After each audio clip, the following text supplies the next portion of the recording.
Hi, everyone, and welcome to the 28th episode of Slime Time Sidequest, an official Dragon's Den podcast. This is Plattym3. And this is Yangus the Legendary Bandit. Hey, Yangus, you get that package I sent you last week? Yes, I did. Cool. I hope all you like that stuff. I hope you like all that stuff I sent you. You like all the stuff you did. Yes. Oh, man. So, good stuff? Yeah, absolutely. I hope you like the stuff that I sent your way, too.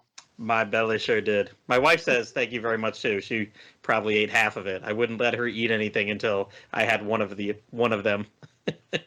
But, I put a bunch of stuff in that box, but I almost sent you something else. But then you said you already had it. Oh, you did? What was that again? Just something I pulled up from the abyss. The abyss? Yeah, see, there's a... a hole in the bottom of the sea? Yes, there is. Wait, no, there's not. There's no hole in the bottom of the sea. Dude, the abyss I'm talking about is... Oh, you must be talking about Made in Abyss. Oh, man, that story gets pretty dark and downright depressing. I mean, one of the guys that's introduced in the 5th layer of that labyrinth that the kids got to go through. Oh boy, that gets real dark. Okay. Yeah, but no. Yeah, I guess I'm not talking about that. I'm talking about, I got some tales about something. Tales? All right, yeah. We have Bluestar on tonight, so makes sense we would talk about that series then. I blame her for Tales of Arise beating out Shin Megami Tensei 5 as the RPG winner at the Game Awards.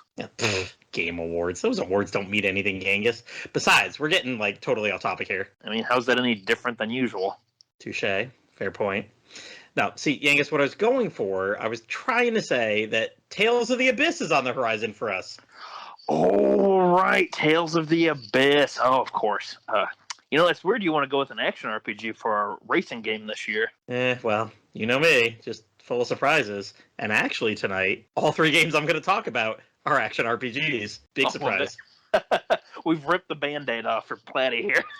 Yep, just full of it. Well, you definitely are full of surprises and full of experience points. I mean, all Metal Slimes are. Hey, keep away, man. Let's not start off the new year with an execution, shall we now, Mr. Bandit? Okay. I've been working on my club skills anyway, so you're safe. I could see you being a club kind of guy. Jamming out, enjoying a few drinks, company of some lovely ladies. Not that kind of club, you knucklehead. Oof! Why, I oughta... Get the episode started? Yes, we should. What are we talking about tonight, Platty? Yeah, okay. All right. Oh, all right. Yeah, the episode. So, tonight, we're going to be talking about some upcoming games being released in 2022 that we're all excited for. Joining us tonight lively recording, that is, we got Bluestar. Hello! And yes, Hey. Yangus, I am very happy that Tales of Arise beat out Shin Megami Tensei 5 for RPG of the Year. You would be. Traitor! You would be.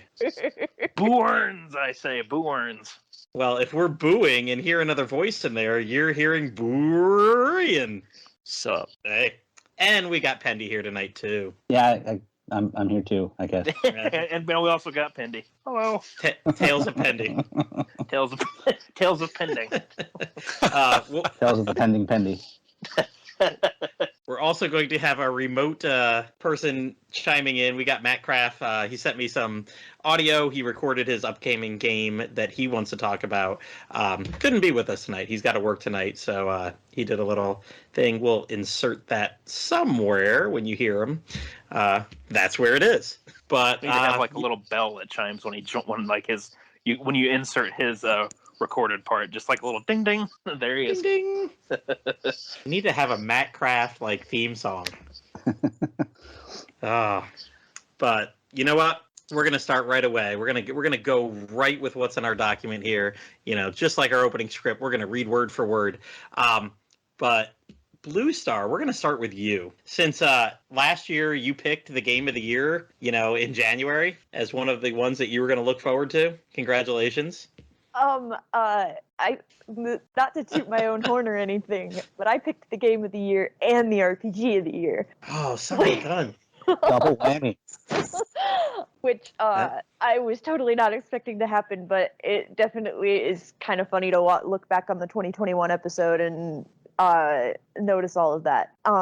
This should be interesting if these any of these games really pop up. We'll see. All I'll let you go with your first one because I'm looking forward to this. My son's already got it circled. As we were laying in bed tonight, we asked our digital assistant, I don't want to say her name too loud, or she will answer me in this room as well. But we asked her when the last Friday of the month is because I couldn't remember when this was coming out. But what's that first game you want to talk about? Yeah, so the first game that I have on my list is Pokemon Legends Arceus. Arceus? I think it's Arceus. That's all I ever hear is people arguing over how to actually say the name. Arceus. Arceus. My kids always say Arceus. I assume they saw it on the anime. I have no idea. You just have to wait for the Pokemon to talk. It'll say its name, and then you know. But all they say just imagine Arceus just walks on the screen, has like a real deep voice. Yes, all the legendaries do, and all the movies, they're all like psychic at some point, and yeah, they either like they thoughts. say they can like somehow project their thoughts, or when they do make a noise, it's just them going like something like that. That's how you pronounce it. That's how you pronounce it. Arceus. Just walks on screen. But yeah, it's like a running gag, I think, with the movies where it's like, oh yeah, all these legendary Pokemon, they can all use psychic abilities to communicate with everybody, and that's it. Now, not everybody can be Mr. Mime Or Meowth and just talk. Yeah. All right, sorry, Bluestar. Go ahead. Tell us about Arceus. What are you excited about? Honestly, it's such a different sort of direction for the Pokemon series. I mean, it's a much more open world exploration type of game, and a lot of everything, it just sort of reimagines how you interact with wild Pokemon and all of that. From recent gameplay trailers that have come out, it does seem to be less of a turn-based battle system. It seems more I've heard it attributed as sort of like Monster Hunter style type things, but I've definitely seen people like dodge out of the way of a Drapion attack, or like sneak up behind a Buizel, or all of these things, and you still are catching Pokemon, and you still have your own Pokemon to help you do things, like you can have a Snorlax shake things out of a tree and things like that. But it's definitely a lot more open and a lot more exploration based, which I am really excited about. I do feel like, compared to some of the other games we've seen recently, like Breath of the Wild specifically, because I feel like that was kind of the sort of atmosphere they were going to, it seems like there's a lot of empty space in the world from what we've seen, and I'm not 100% sold on how everything looks, but the idea of actually exploring with Pokemon and like hiding in bushes and things like that sounds like such a cool experience. So I am excited to see where it goes. And yeah. Well, I can say after Brilliant Diamond, or if I played Shining Pearl, after that I don't want to go back to early 2000s Pokemon. So I'm actually looking forward to this too. Like I said, my son and I were counting down. I think as of our recording today, he was laying in bed. He's like, Daddy, I think it's like 15 days away. Wait, 17, something like that. Like 17, because it comes out on January 28th. Ah, there you go. And yes, so he was right, laying in bed tonight.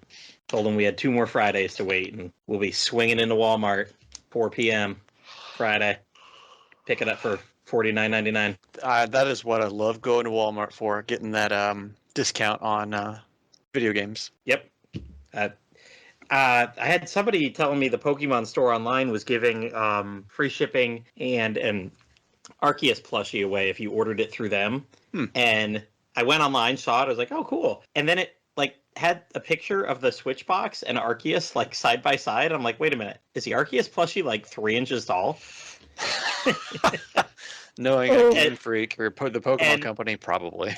Yes, as a matter of fact, my co-host on RPG Backtrack sent me a picture of all the ones she's got from the last like 5 or 6 games, and yeah, they're all like sitting under her computer monitor. I was like, no, my kids have like stuffed animals that will swallow that one, so no, it's not worth the extra $10. But no, the game, I still have no freaking clue what you do in the game. I've even started listening to the Super Effective podcast, a Pokemon podcast, and I listened to their last episode, and they were joking about the trailer that just got dropped this weekend, and they're like, "Yep, still not 100% sure what you're doing." There's boss battles apparently. They were focusing in on, like, they saw a star on a card, and there was like 10 spots for stars. So like maybe there's 10 boss battles throughout it, like as you go around. But yeah, I've heard other people say, like you said, it's just a lot of open area. It'll be a lot of filling up a Pokédex, but you can see everybody in the wild. It's the open world Pokemon game that everybody's been wanting. Hope you like endless open areas. I'm guessing you need to collect them all in this game. I just have a hunch. Well, I think the actual goal is like complete the Pokédex, which might be a little bit different than defeat the Elite Four. Always? I know. But you know what? That's never like the roll credits part. The roll credits part is always defeating the Elite Four and the champion. Sure, we'll see if this is. I mean, we'll see if that's actually the. I can't see them actually making that the roll credits. Like, hey, guess what? You found all 278 of them or whatever. They're going to put in there as the base. There's a lot. There's a lot now. I mean, they're broaching 1,000, and the last Pokemon game I played was Heart Gold when it came out. Yeah, no, they're in the 900s, definitely. And you got the new regional ones. Bluestar, do you know how to pronounce the new area? Hisui? That's exactly how it's pronounced. I actually think the Husuian, whatever. I don't know either. It begins with an H. It's got something in there like that. I thought so the regional variants are Hisuian. Mm-hmm. Oh, well, it's the Sinnoh region, isn't it? Because it's ancient. Yep. Ancient Sinnoh. Ancient Sinnoh. There's going to be crafting. I know there's crafting because you got to make your own Pokeballs. Oh boy, I crafting. didn't see that part. Oh yeah. What every video game needs, crafting. Yeah. Is there a survival aspect to it? Oh boy, survival. You're only going to get knocked out. I actually think there is a survival aspect to it. So. Well, there's like stealth. I know that because, like you were saying, you're hiding in the bushes. You're sneaking up on them. Yeah. If you want an open world RPG that doesn't have crafting and things like that in it, you should look into Shin Megami Tensei 5. Oh boy, I'm just gonna cut that one out. That'll get cut out without the crafting and everything. Just mute them now, like I accidentally did before. But I love crafting. Me too. Give me some stuff I gotta like craft on the way, and give me endless things to make lists of to go foraging for materials. I could do that for hours. I was gonna say, think it's the point of the grind. It gives some reason. I think my real world minimalistic tendencies like kind of fade over video games because when it becomes massive inventory management, I'm all of a sudden like, I just want to get rid of everything and not do this. You just throw it in your bag. There's always room in your bag. There's always room in your bag. You can even rename your bag if you want to. Yep. I usually name mine Bagel. Always rename mine Shirley. I can't name what I named my bag in Dragon Quest 4 Really? and 5 and stuff. Yeah, we can. This is where we have the explicit tag. I always put your ass. So the guy's like, there's always room in your ass. That's funny. I've always called it Shirley. Wait, Platy. Yes. If you named your bag your ass, it would say there's always room in your ass. Your ass. Yep. Yeah, your ass. He's talking about your yours and yours. I got it mixed up. It was one of the Pokemon games that I think it might have been the GBA remakes of the first generation. Fire Red and Leaf Green? Yeah, there was if you were link trading, if you link traded with someone and then you went to a television, it would have news stories about what the other people have done. It was like, oh, recently so-and-so has defeated this gym leader or whatever. And I had both copies of the game. I had 2 GBAs, and I kept trying to catch the exclusive ones on one. So I was playing them side by side. But one of the games, I named myself An Ass, all lowercase AN space ass. So the news stories on my main game, as I was playing around, I was like, "Hey, did you hear that an ass just beat the third gym in this city or whatever?" It was great. I am surprised they let you name yourself that. Yeah, it's probably before online, so they weren't. It was GBA, so they probably didn't. Yeah, way less strict about it then. But no, I distinctly remember that it was either that or it was Ruby Sapphire, one of the two. I had both copies, and I distinctly remembering that, and just I it was the only game I probably ever went to every single television and watched every single television show, just hoping that there would be an update about an ass. Yeah, this asshole's running around here with this Pokemon. But Bluestar's right. Technically, name your bag ass, and then you're fine. Leave out your... All right, but talking about asses, I guess, and Dragon Quest, we got Pendy here tonight. And then there's Thank Pendy. you. That was mean. I That's don't okay. know if I can We're gonna- go on now. I'll erase that part of the show. Oh, No, he won't. He doesn't edit. we'll get some Keshi going. Yeah, we'll catchy that part. Catchy that up. Mm-hmm.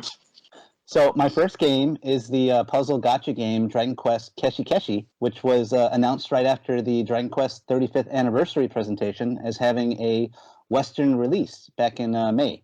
So I won't go too much into it because we just did a Slime Time Prime episode on it, 52, I think. And I'm not much of a puzzle game person outside of Tetris and Dr. Mario. But the thought For more of playing... information about the game that Pendy's about to talk about, check out previous episodes. Yes. But the thought of playing a Dragon Quest themed puzzle game seems really fun to me. I doubt I'll seriously get into it like I am with TAC, but I look forward to playing it casually. There have been some members of the Dragon's Den Discord that are playing the Japanese version right now. I've popped into that channel from time to time, and I like what I've seen from all the gameplay videos, artwork, and screenshots that they've been posting there. If you haven't seen it already, the puzzle pieces are represented as Dragon Quest erasers, and they all look fantastic. It's weird that they haven't made any further announcements about it for the global version yet, but maybe this is just another victim of COVID delays since the global localization probably started right after the Japanese version was done. And the Japanese version just came out December 1st. So hopefully we'll hear something about it soon. I don't know. Yeah, that was, at first, like, before I listened to your guys' episode, because I wasn't on that one, I thought this was going to be like, what am I thinking? Pokemon's had one. They had a free one on the 3DS I really enjoyed. Try Yes, yeah, I played quite a way through that, 50, 60, 80 levels, something like that, because you're just matching Pokemon. And, Candy Crush, that's what I immediately think with this, but it sounds like there's a story, and, well, there is. I heard what was on the episode. There's a story, there's all that stuff, which actually makes me less likely to play this, I think, because I'm like, I want that casual thing. I don't want to be like, oh, there's a weekly this and a daily that, and hearing all the different currencies, I was like, everything I heard was like, well, for people that want to get into it, there's going to be a lot of content. But for me, like casually, I'm like, ugh, I want less content. I just want a match, man. I want Dr. Mario. I want Tetris. I don't need a story mode. Yeah, I gotta agree with you on that one. And really, it's kind of like at this point because what is it? We got Dragon Quest TAC. There's that Dragon Quest Die game. Now there's Dragon Quest Keshi. Whenever that comes over here, that's gonna be 3 different mobile gacha Dragon Quest games for the West on phones. And it's like, I don't know. I find that kind of weird. Like it's like you're splitting up your audience. Unless they're expecting everybody to stick with all 3 of them or something. I don't know. Or they get rid of the die one. I don't know either. Yeah, I think I made that comment in Discord today. I was like, we were talking about, or I saw you mention Keshi. Whenever that comes out, I'm like, well, they got to kill one first. And TACT, from everything that I've heard about TACT, it's doing pretty well in the West so far. So, and we just had the 1 year anniversary. So, Oh my God, getting a new pair of boots. Pendy, don't say that. We said that about Stars. It was like, we just had the 1 year anniversary, and then they're like, and we're canceling it. Yeah, that was. Yeah, I'm still kind of mad about that one. That was nice. It was like, oh, here's all this stuff and discounted and blah blah blah.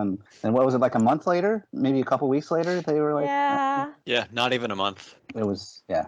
They got everybody's money and then ran out the door. Yep. It's that damn little squirrel. He's evil, I'm telling you. Well, you heard it here first. Pendy is predicting the downfall of TAC. No. For all places to send your hate mail, please send it to Sean or Pendy Penderson. Yeah, we got to edit that part out. I didn't mean to say his name. How dare you? Sorry, I don't know if you've ever said it on here before. It's not a good. I was gonna say you go to the Facebook group and you'll see them all over the place. Yeah. Actually, multiple Facebook groups. You run it.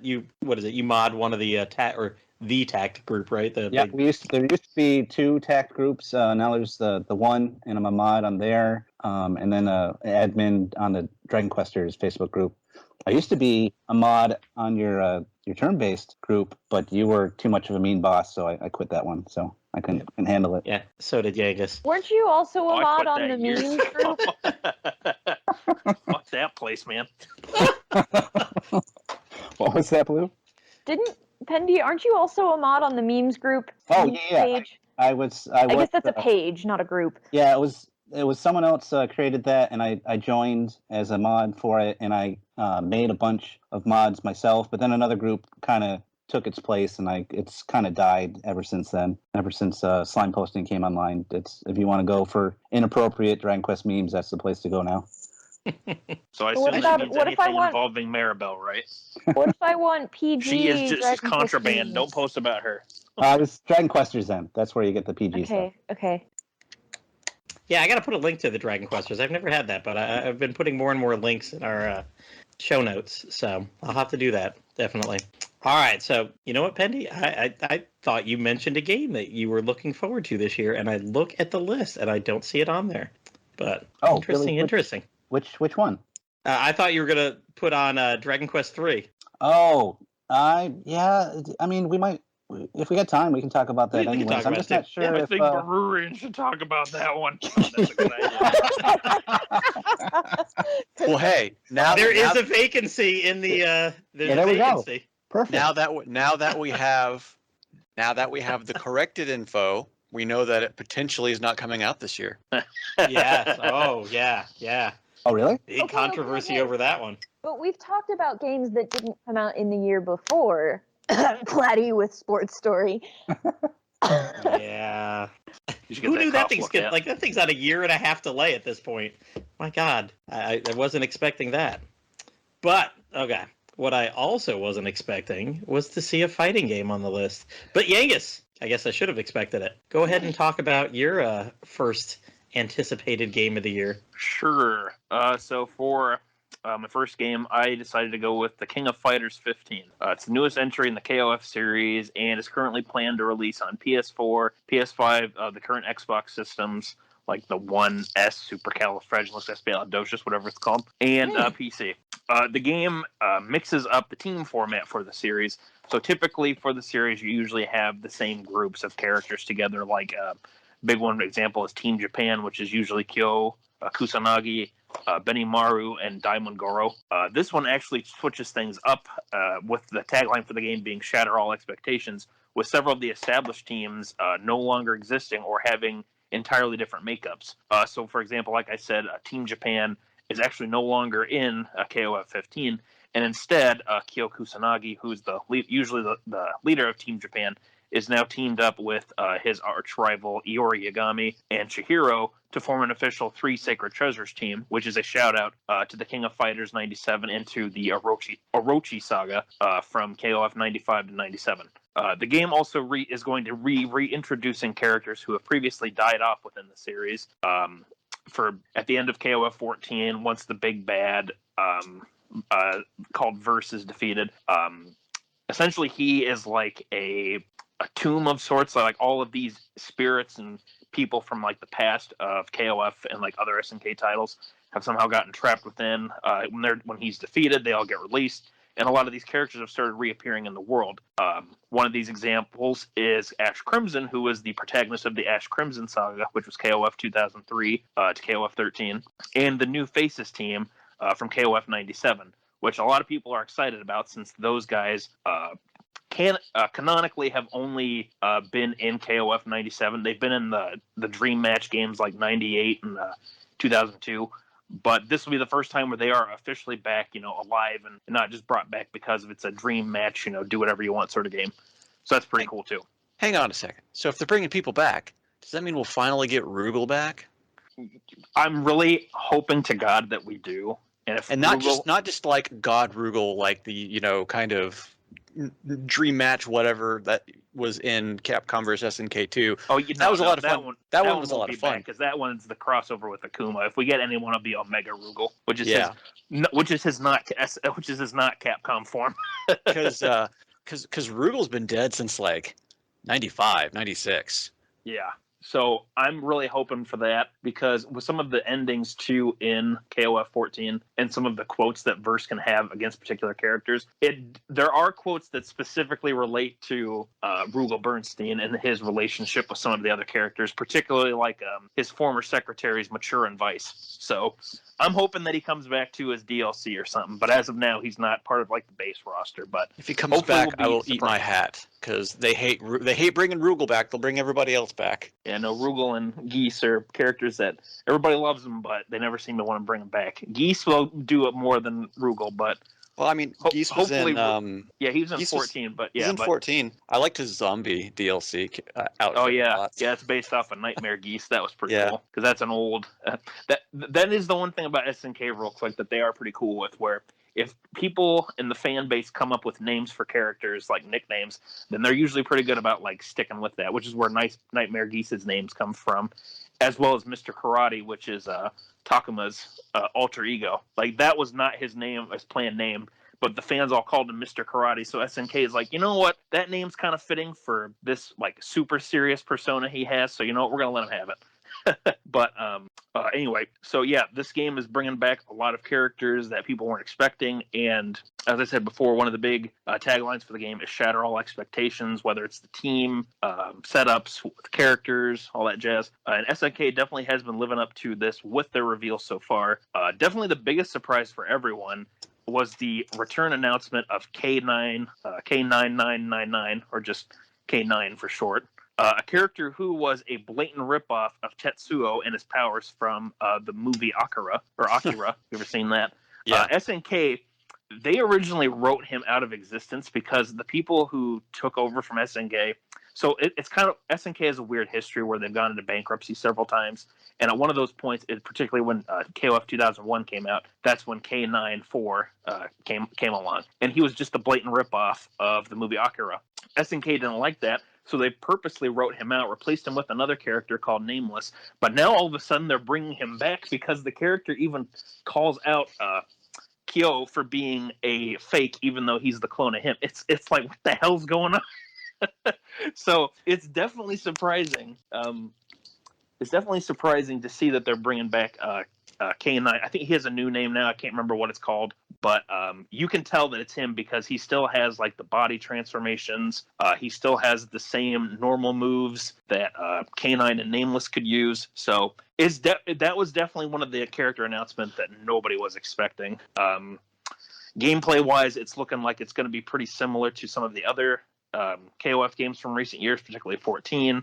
They're going with the 3D art style. They're going with if you're a newer player, you can just use like a one-button combo thing for some simple ones, or you can do, the more elaborate stuff like you normally can in a KOF game. And I'm very curious to see, what's going to become of this game. From a narrative standpoint, I'm curious what they're going to end up doing with the new protagonist that they've introduced called Shune. And the new girl that they're introducing who has the powers similar to his. I'm curious, what they're going to do with Verse and all these villains and characters that have come back. I'm hoping that with the revival of like the New Faces team and Ash Crimson, that we will see characters like Rugal Bernstein return, that we will see, maybe we'll see some other members of those from the past, from the Ash Crimson saga, or maybe from the Nest saga. I'm not really sure. But yeah, this is a game that I'm definitely curious to see how it's going to go. It's not one that I'm probably going to pick up right away, but I definitely am curious to see like who's going to be added to the roster as like DLC in the future. What the meta is going to be like, and I'm definitely looking forward to whenever Evo rolls around or whenever they have a big tournament for KOF 15, like who are going to be considered some of the better characters. Because if it's going to be like some of the past games from the recent years, it's probably going to be Iori is going to be top tier again. He's always top tier. Yeah, he's always the top tier guy, and so is Leona. But we'll see. Maybe SNK will finally be like, we should let someone else have a chance in the spotlight for a little while before they decide to change their minds. But yeah, hopefully KOF 15 will be fun, and I'm definitely curious to see, again, like what characters they will bring back, and if they're going to keep up with this whole Shatter Expectations tagline that they're going with. Because personally, I hope that Rule comes back, and another character who was brought back for KOF 14 as a DLC character was Oswald from KOF 11, and I really hope that he comes back somehow, because like Oswald is such a badass character. Like, you need to have him in more games, SNK. Come on now. Watch them bring in all of the Maximum Impact characters that have not been in a game since Maximum Impact. You know what, was the way some of the new characters look, Bururian, like the brand new characters for this game, a lot of people are even, I've seen comments people make where they're like, these guys look like they're like the long lost characters from Maximum Impact. Yeah. So maybe they will, who knows? SNK is, they brought back K9, so they might bring back a Maximum Impact character or two, give them like the 2D transition, you know what I mean? Or 2D fighter transition, I mean. That'll be fun. Mm-hmm. Speaking of transitions, Oh boy. Hey! Bururian's been talking with Yangus here. Let's move on to Bururian himself and the first game he's looking forward to this year. Orc. Do you like chocobos? Say what? Do you like chocobos? Rock? Do you like Mario Not Kart? particularly. They're Yes! better. Times are better. Well, Square Enix has decided to release their own version of Mario Kart set with in the Final Fantasy universe, and they're calling it Chocobo GP. It's not the first Chocobo racing game that came out, because there was one on the PlayStation 1. I think it even might have had a sequel that never came out here. But I did play that one a fair bit. I think I still have the disc laying around here somewhere. But they're doing it again. They're kind of reviving the Chocobo brand, because back in the early PS1 days, there was the Mystery Dungeon games, the racing game, and there was a whole slew of other Chocobo games that we just didn't even get. Really? But yeah, there's a whole I was looking at the list the other day, and there's even one that was like a really neat board game that we never got. Oh, like an actual board game, or like a video game version of a video game board game. Yeah, it was on the PlayStation 1. But this Chocobo is Party. Yeah, kind of, but not Chocobo really. Street. Yeah, but this one is Chocobo Street. basically, this is Mario Kart with Final Fantasy characters. Is like the simplest way to put it. You can set out on a charming campaign where Chocobo and his friends enter a racing tournament to grant their greatest wish. It has been stated that it is going to feature dozens, and I say dozens with a plural because this might have a lot of characters. It might not have a lot of characters. They haven't been exactly forthcoming in the trailers. They've shown off probably 8 or 9 at this point. Most all of them have been characters from other Chocobo games, like Shiroma, who is from the Mystery Dungeon games, Camilla, a Moogle who calls himself X, but in this one he calls himself the Racing X. They've shown off some summons, idolins, whatever you want to call them. So we have people like I've seen Shiva, I've seen Ifrit. They've shown off a behemoth that is he's very fashionable. He's wearing a vest. He's got a gold chain. He's got gloves on. He's basically your Bowser of this game. What's neat about it though is it's like a Mario Kart game. It's going to have a whole bunch of different modes. It's going to have a story mode where you go through playing as Chocobo and play through the campaign and you apparently unlock your characters and courses through doing this. They're also going to have series races to where you play through 4 tracks in a row and compete for the highest score. You can do this one online 4 or tracks locally. in a row. Where'd they come up with that number? I know it's weird, isn't it? It's never setting themselves apart. Never seen anything like this.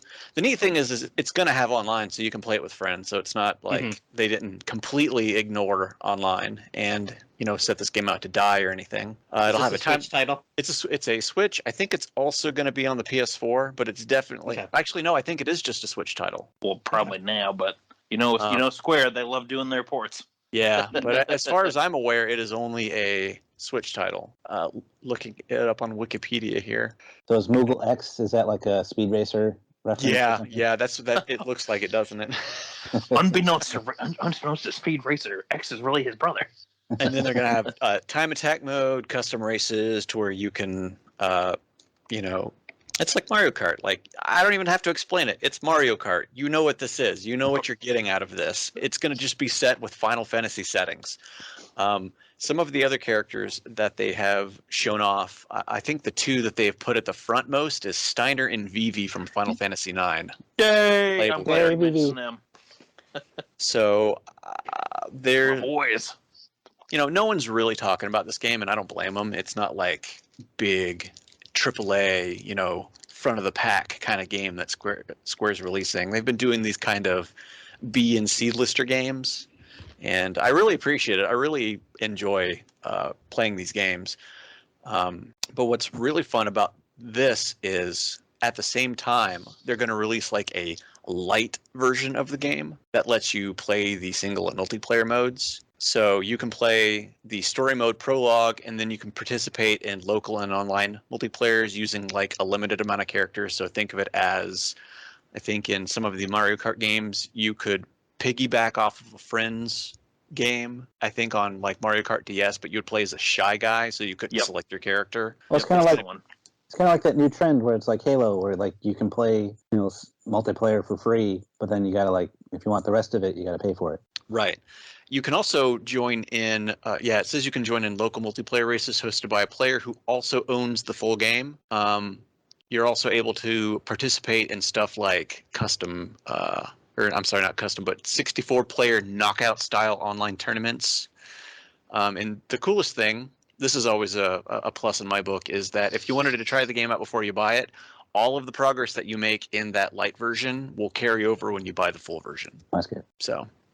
So if you like Final Fantasy, if you like Mario Kart, you will definitely like this game. And it comes out on March 10th, so it's 2 months from today, or from yesterday. Not a long wait. I mean, I still don't know how much it is, though. They haven't said, so I'm going to probably imagine like $40 game, probably. Maybe 50. I'm going to say 40. 30 or 40. Chocobo good. Buy Chocobo. Chocobo good. Buy. How much was the Chocobo Mystery Dungeon? What price point did that come out for? It came out at $40. Yeah, about $40. So I'm Seems imagining this reasonable. will also be $40. Mm-hmm. Yeah, I'm just happy to see that we're going to have a playable Steiner and Vivi. Yeah, That's enough for me to be like, yeah, I'm sold. I'll buy that. You don't even have to.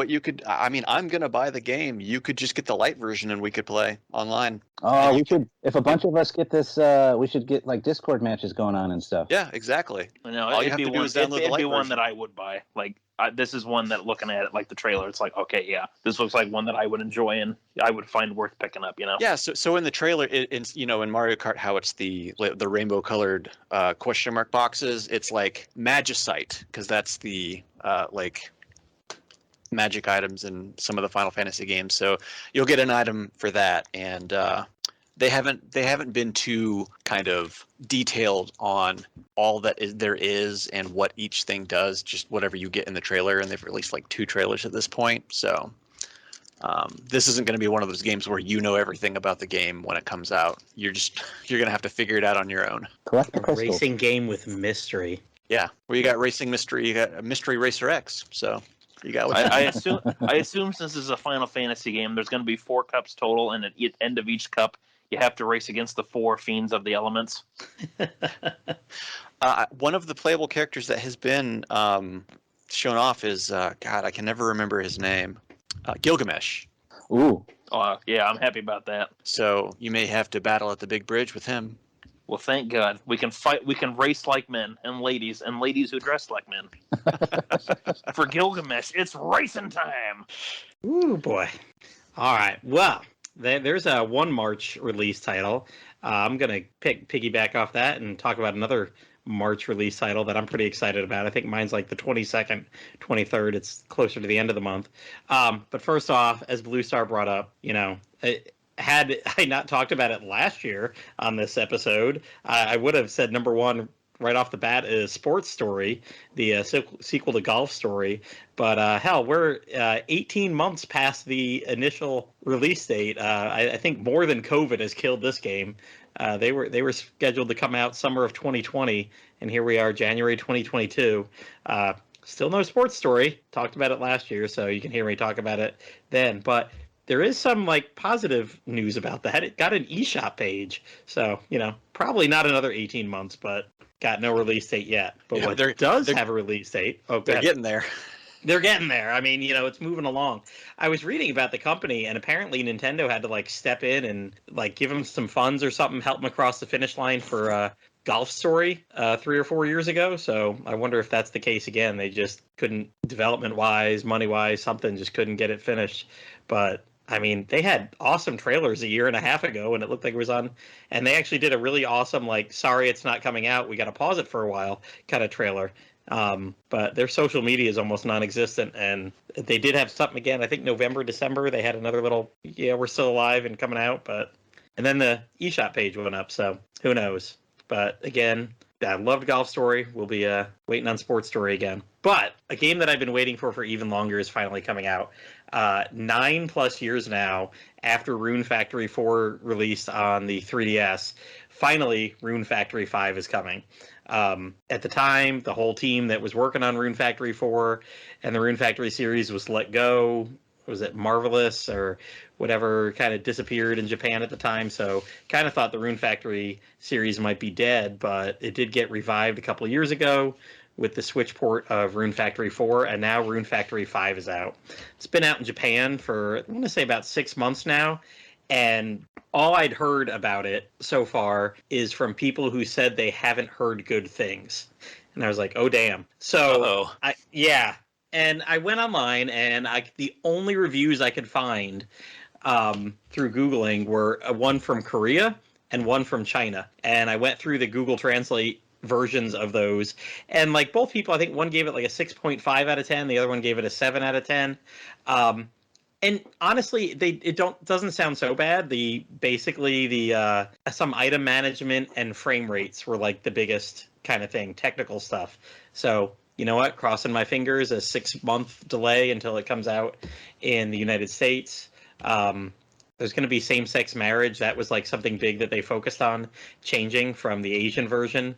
Because that's one of the big things in Rune Factory. Get married, have a kid. Because, it's Harvest Moon plus action RPG stuff. And yeah, I went through and read all the reviews, and I'm like, this review could have been about any Rune Factory game. It was basically like, okay, I'm reading the review, it's talking about what they're doing, and I'm like, okay, so it's Rune Factory. Like, one of the things I did realize that was pretty cool, they said there's no set seasons for growing crops. You don't have to grow just your radishes in the springtime or whatever. They can grow anytime, but different seasons will give you more optimal results. In the Rune Factory games, you can have like level 3 radishes, level 4 radishes, and the seed quality, the quality of the stuff goes up. Something that sounded like in most of the Rune Factory games, there's seasonal type dungeons, so that like there's a dungeon where it's always spring. So if you want to grow spring crops, you can always grow it there.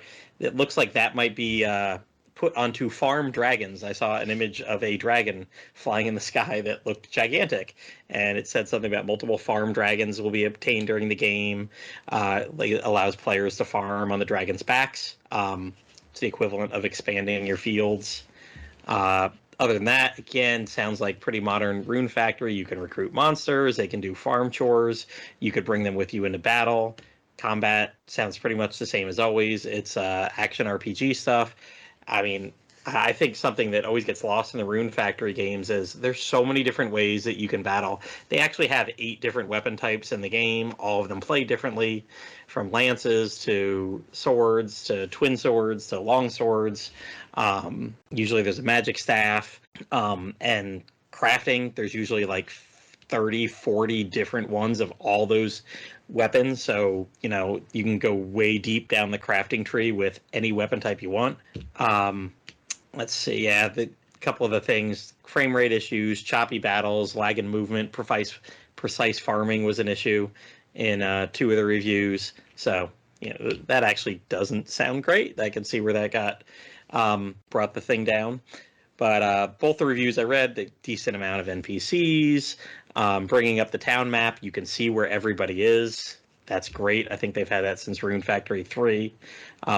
I know when I did Stardew Valley, I was like, well, why don't I know where people are? Like, why can't I open my map and see their little heads? And I know there's mods that can do that on the PC, but It's never been baked into Stardew Valley. Has been with Rune Factory for quite a while, though. One guy mentioned you could bring up to 3 of the NPCs into battle, but doing so gave you, of course, more frame rate issues.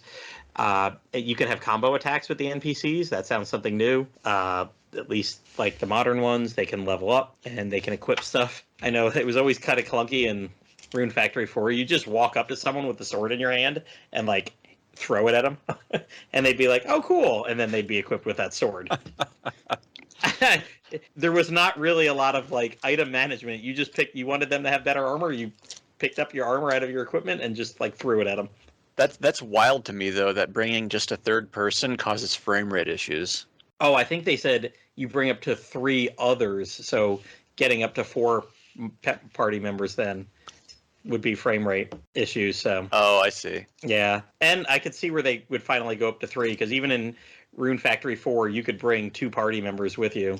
You'd have yourself and then 2 other party members. Are the areas just big and that's what's causing the problem? Is that it's trying to maintain all of that area while you have these like... That's a good question. I will say this is the first fully 3D game. Rune Factory 4 still was like, pretty much top down. Yeah. Little figures walking around. This one is the full 3D. Looks like the camera probably spins.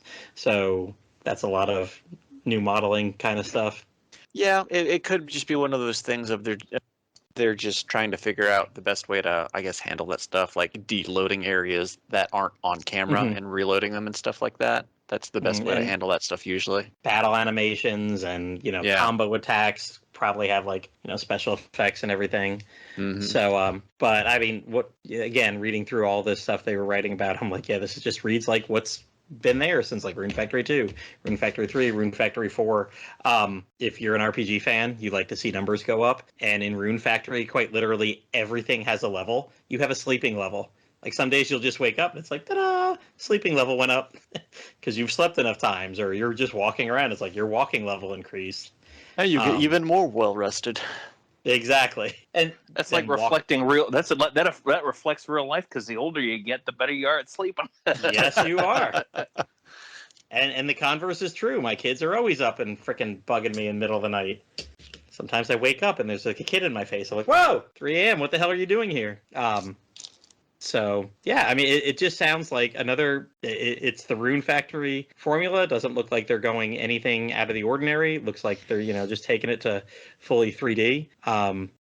So anything bad that I read about it, it just seems to be from the technical point of view. So hopefully they've got, and of course, all these reviews were for like day 1 reviews when it came out at the end of the summer. So, hopefully 6 months later, they've got some patches for the Asian version, and they're implementing those patches for the United States version. So, been big Rune Factory fan for like 13, 14 years now, or 12 years, however long it's been out. It's got to be more than 12, because it's been 9 years since Rune Factory 4 debuted. So it's been a while. I remember playing Rune Factory on the DS. So. Oh yeah. 1, 2, and 3 were on the DS. 4 was the big step up to the 3DS. That was my year of 4. Rune Factory 4, Shin Megami Tensei 4, and Etrian Odyssey 4 all came out, or were supposed to come out the same year. One of them got, I think, delayed till February of the next year, but I was all ready for my summer of 4. They were all supposed to release in like a 2-month window, and they all got split up by stuff. But yeah, it's been a long time, talking about Etrian Odyssey 4. How many Etrian Odysseys have we had since then? And we've had 0 Rune Factory since then. So, all right. I think it's time to loop back around and go full circle here with Bluestar. You've got a AAA game to talk about. So the next game on my list is Kirby and the Forgotten Land.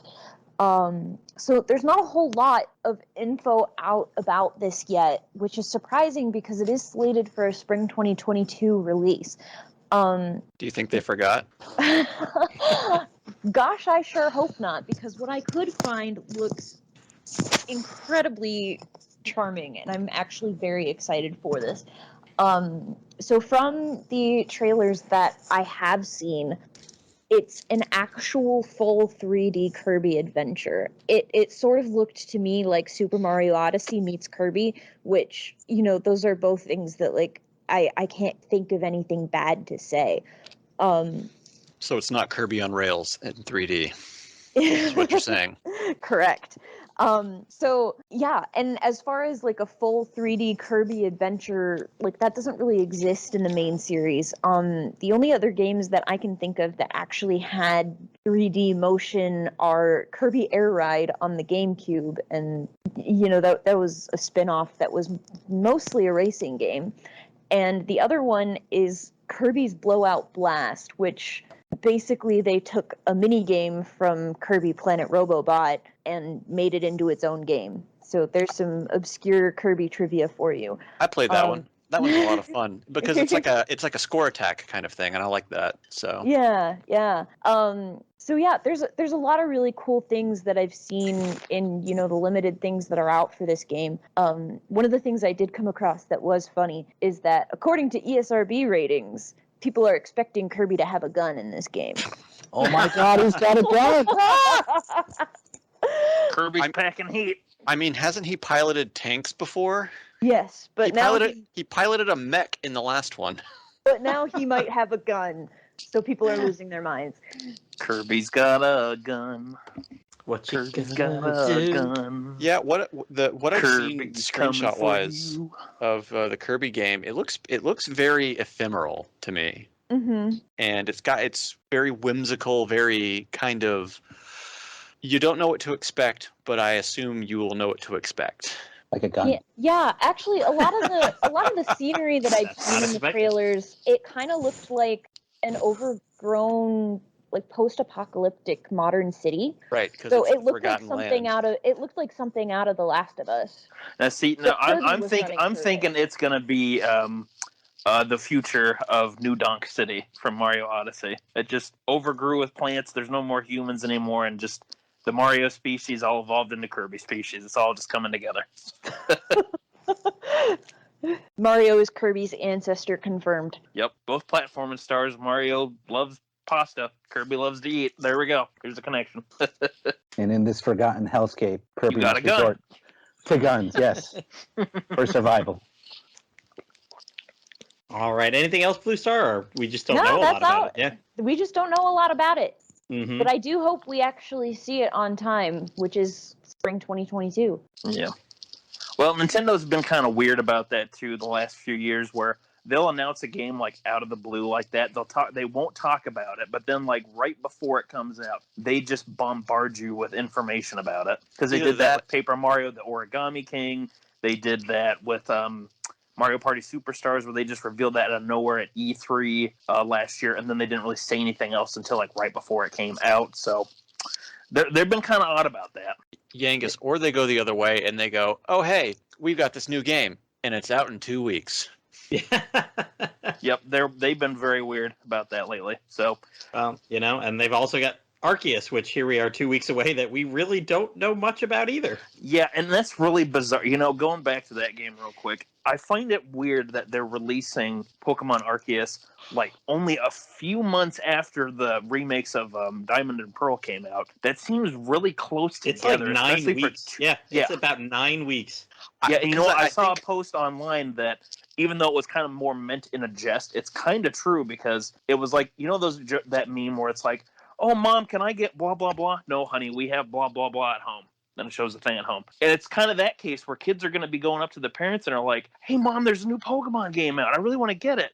Parents will probably then be like, well, honey, we just got you a new Pokemon game. It was, Diamond and Pearl or whatever it was. So the kid, it's kind of weird that they're doing that then, because they're going to be I'm sure a lot of the adult fans are going to buy the game regardless, but a lot of the kid fans that, they don't have the money or they don't have, the resources to get the game for themselves, their parents are going to be like, well, we just got you a Pokemon game. Or they're going to be like, well, you already got this one. You've been playing that one. Why don't you just keep playing that? I think they're trying to hit two different markets with these games. Mm-hmm.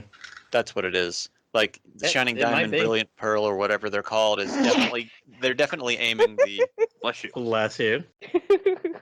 younger audience. If there was a joke there, I missed it. Brilliant Diamond and Shining Pearl, not Shining Diamond and Brilliant Pearl. Let me reiterate that I haven't played a Pokemon game since Gold. I think our audience isn't going to really care if you get it right or not. I think Blue's just being blue. Oh man. All right. Well, if that's the case, hey You kids, wounded go me, out there Blue. and trade in Diamond and Pro. And You it beat could it. even. Oh, go ahead. First of all, you probably didn't beat Cynthia. You won't. Don't worry about it. It's okay. It's Hey, hard. Eel. Go beat Arceus. Trade it in.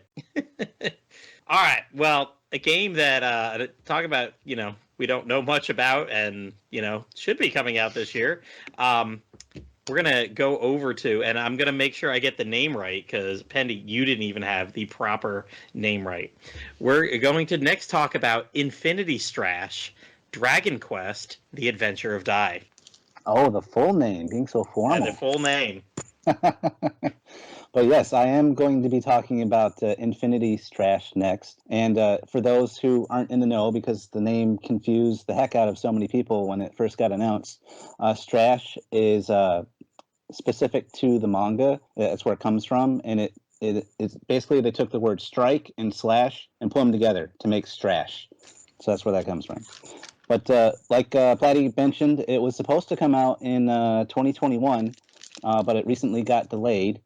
Infinity Strash, it's an action RPG that follows the events of the Dragon Quest Dai story, which is actually currently being broadcast. The second animated version of this is being broadcast in Japan right now and in English through the website Crunchyroll for free with ads. And if you buy their membership, then no ads, but you can watch it for free.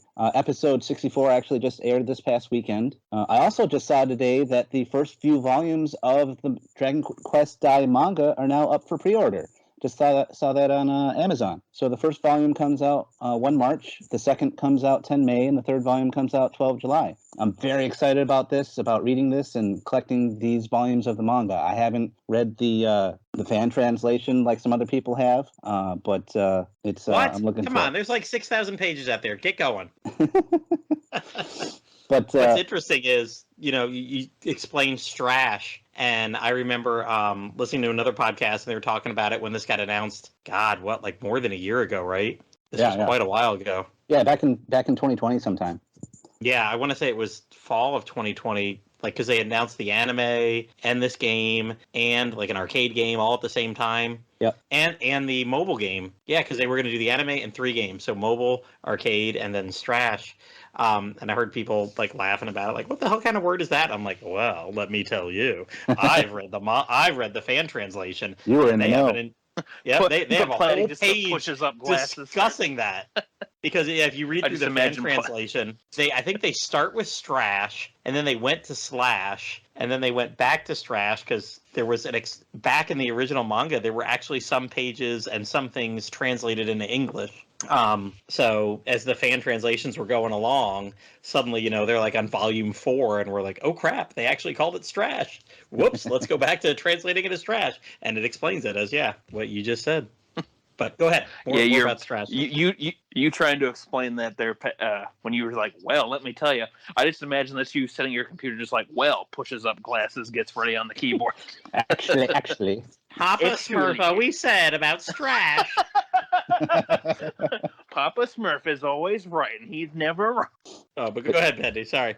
Oh, no problem. But I'm also hoping that if the Dai manga, the original Dai manga, if it does well here, I'm hoping that it leads to the new Avon manga that's been coming out in Japan recently. That's a new manga. It's like a prequel series where it shows where Avon and his adventures that kind of lead into Dai. So that would be fun as well to get that.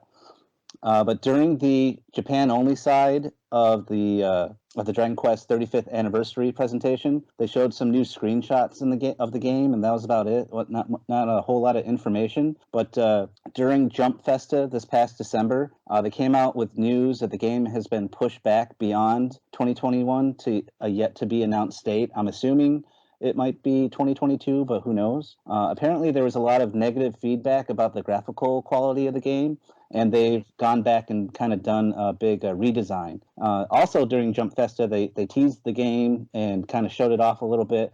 They released some gameplay footage, and it shows Dai, the protagonist, battling the boss Crocodile, one of the big bads of the series from their showdown at Romo Castle. So they have not yet stated if this will get a Western release.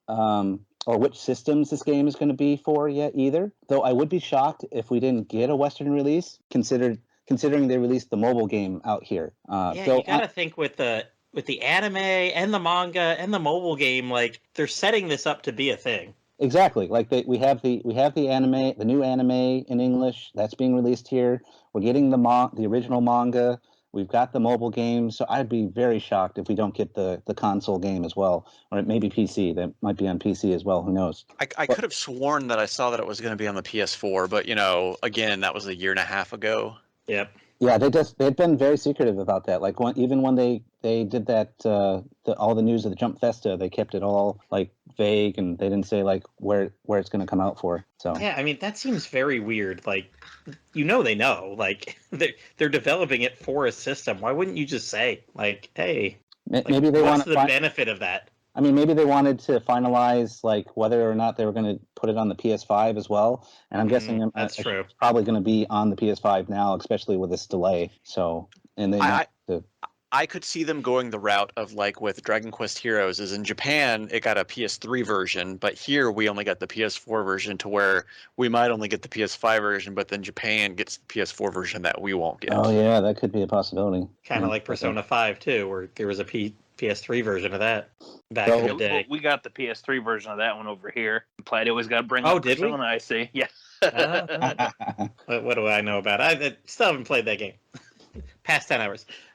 But what was I thinking of? Like, yeah, like, I don't know. It just seems like they went out on a limb with Dragon Quest XI years before it came out, and they're like, oh yeah, we're developing it for that new Nintendo system and PS4 and 2 years before that game came out, and 3DS. Like they're like, we got it everywhere. Oh yeah, because we knew about the fact that it was coming to the Switch like way before it ever came out. Yep. Yeah, it makes me like wonder because they haven't said this. They haven't said Dragon Quest 3 2D HD, although that seems like it's got to be Switch because that's where the whole 2D HD took off. And you've got another game that you're going to talk about, another Dragon Quest game that we know very little about where it's coming out for. Yep. So Same thing. yeah, just all of a sudden they're very secretive. Like, okay, we get it. You don't know when it's coming out. There's QA things. There's all this stuff, but like, you gotta know what it's going to launch for. Yeah. So Yuji Horii was probably going to tell us at some point, but they blew the whistle on him. Yep. Damn it, whistleblower. Yeah. If you saw the 35th presentation, like I know we all have, but maybe some of our audience members haven't, how anytime Yuji Horii said something that he wasn't supposed to, they literally whistled at him, and it was hilarious. He would say, like when he was talking about the 2D HD for Dragon Quest 3, he was like, oh, I think we should do it for Dragon Quest 1 and 2 first, and they all got upset and started whistling at him. It was great. Yep, they did. It was pretty funny too because even the guy who was like talking to him on stage was even like, "Oh, guys, we were all there for that. We did the live listen. Angels. Shut the fuck up about angels."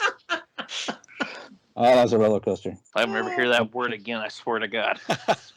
It's Dragon Quest 10. We're gonna get it. Oh no, we're not. No, we're not. Yeah, that was like the biggest fuck you from that whole thing. Just like they should have just said up front, this is not coming to the States.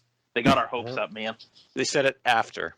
Yeah, they said it after. They by the way, afterwards, it was a good idea to say something. Yep. No, not for you. No, not for you.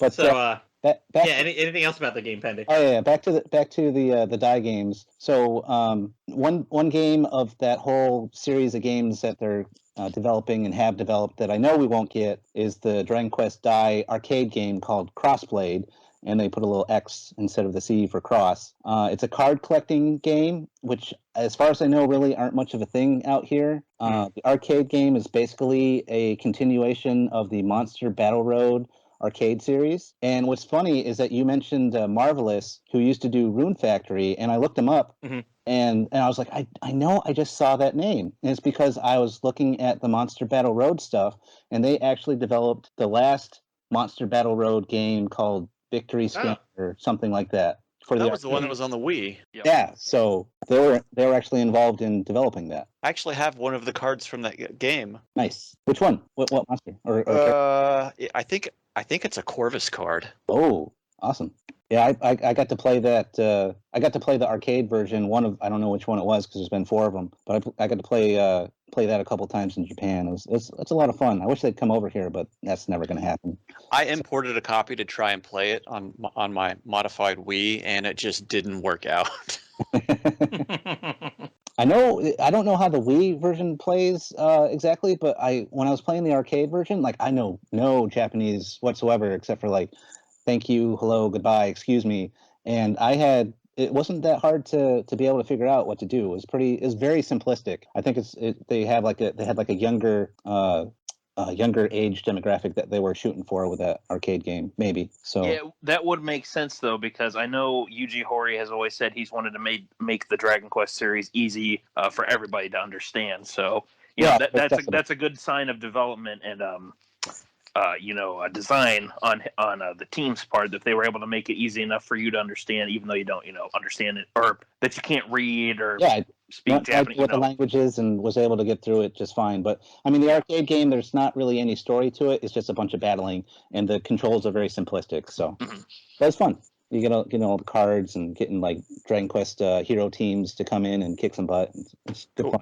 Go on YouTube and watch some of the animation shorts that they put in those games. They are fantastic. Oh my god, yeah! Like the Dragon Quest 9, where they Don't bring go in on like YouTube. Go on the Den. Watch him. Woodus has them all. Oh, does he? He has them all uploaded on the Den. Awesome. Yeah. Yep. Go to woodus.com.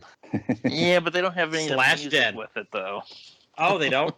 No, unfortunately not. But of course, it's still awesome that King Zenith did all that for us.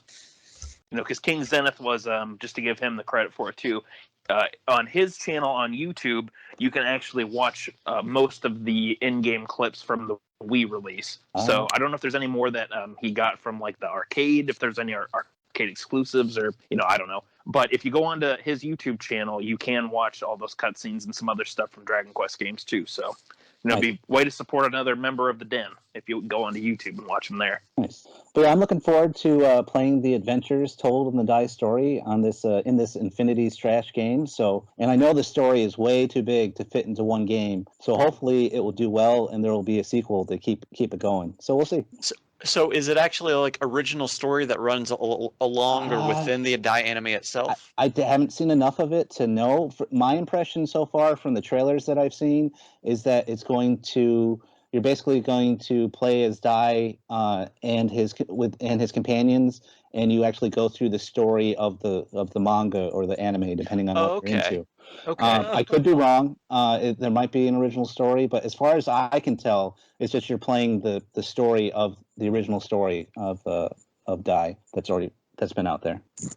Oh, that's been out there in so many ways. Which I know Pendy is done with. He's sick of it, but I'm looking forward. But you know what? For an action RPG, I would like to hack slimes again. I miss my Dragon Quest heroes, and if these are the heroes I got to roll with, these are the heroes I got to roll with.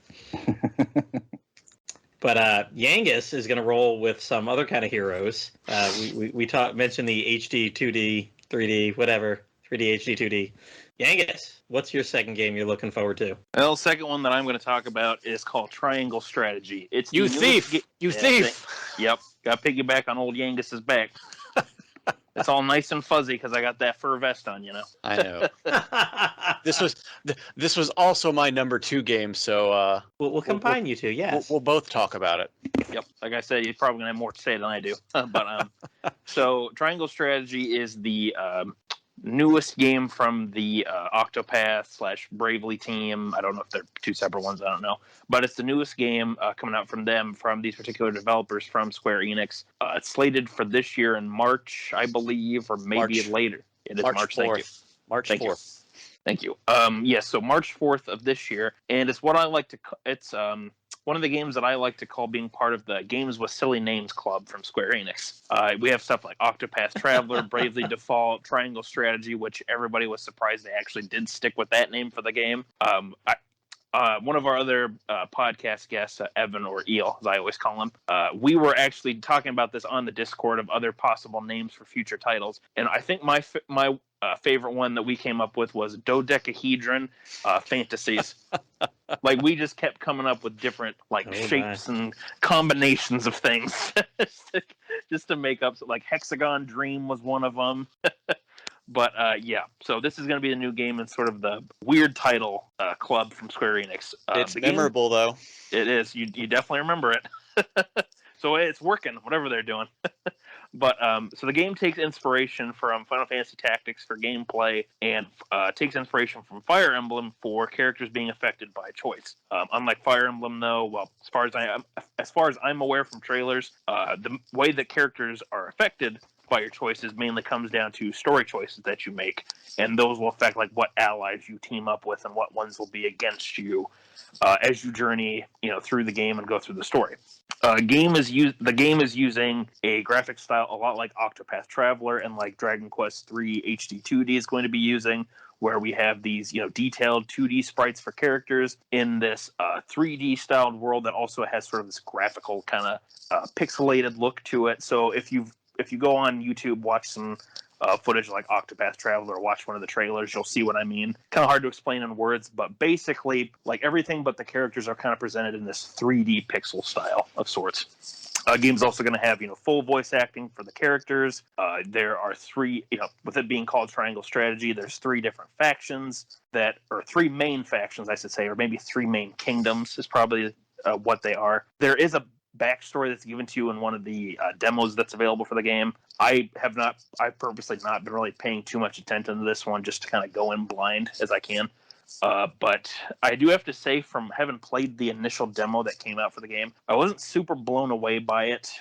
Nothing against it personally, just I wasn't really clicking with me at the time. So, hopefully when the full game does come out, we'll see some improvements. And it does seem like this team, they're usually pretty good about when they put out a demo that they really do appreciate the fan feedback, because it was because of fan feedback that they improved on Octopath Traveler. They improved on some of the things that people weren't a fan of about Bravely Default 2's initial demo. So, I mean, obviously, with this team over at Square Enix does care about, the quality of their title and does take the fan feedback seriously. So, hopefully, once the full game does come out and we'll get to see, some more impressions of what the full product is like and, what those improvements are going to be from the feedback that they got from the demo and from like the surveys and everything. But, yeah, it's one that I'm definitely curious about. Admittedly, this is probably a game that I would play probably just more so for the story side of it than the gameplay part. I'm not really a huge guy on tactic RPGs. I never really have been, except for occasionally playing Fire Emblem or playing like Shin Megami Tensei Devil Survivor. It's just not really a genre of RPGs that I'm big into, excuse me. So, maybe this will be one that makes me go, oh, this is really fun, or, I really enjoy this kind of strategy thing. But what do you have to say about it, Bururian? That's all I got. I played the demo of it recently, and I actually really, really enjoyed what I played of it. I know you said it was kind of a bust for you in terms of how you felt about it, but at the very beginning of the demo, they kind of give you and I really appreciated this about what they did with the debut demo. And it wasn't you just play the prologue and maybe get like a start on the story. They kind of throw you into the thick of the story, and like I think you're in like chapter 6 at the beginning of the demo, and they said, we throw you into the thick of it. Don't worry if you don't understand what is going on. And we've also ramped the difficulty up so you can experiment with the system and how all of the characters work and everything. That's exactly what they did for Bravely Default 2.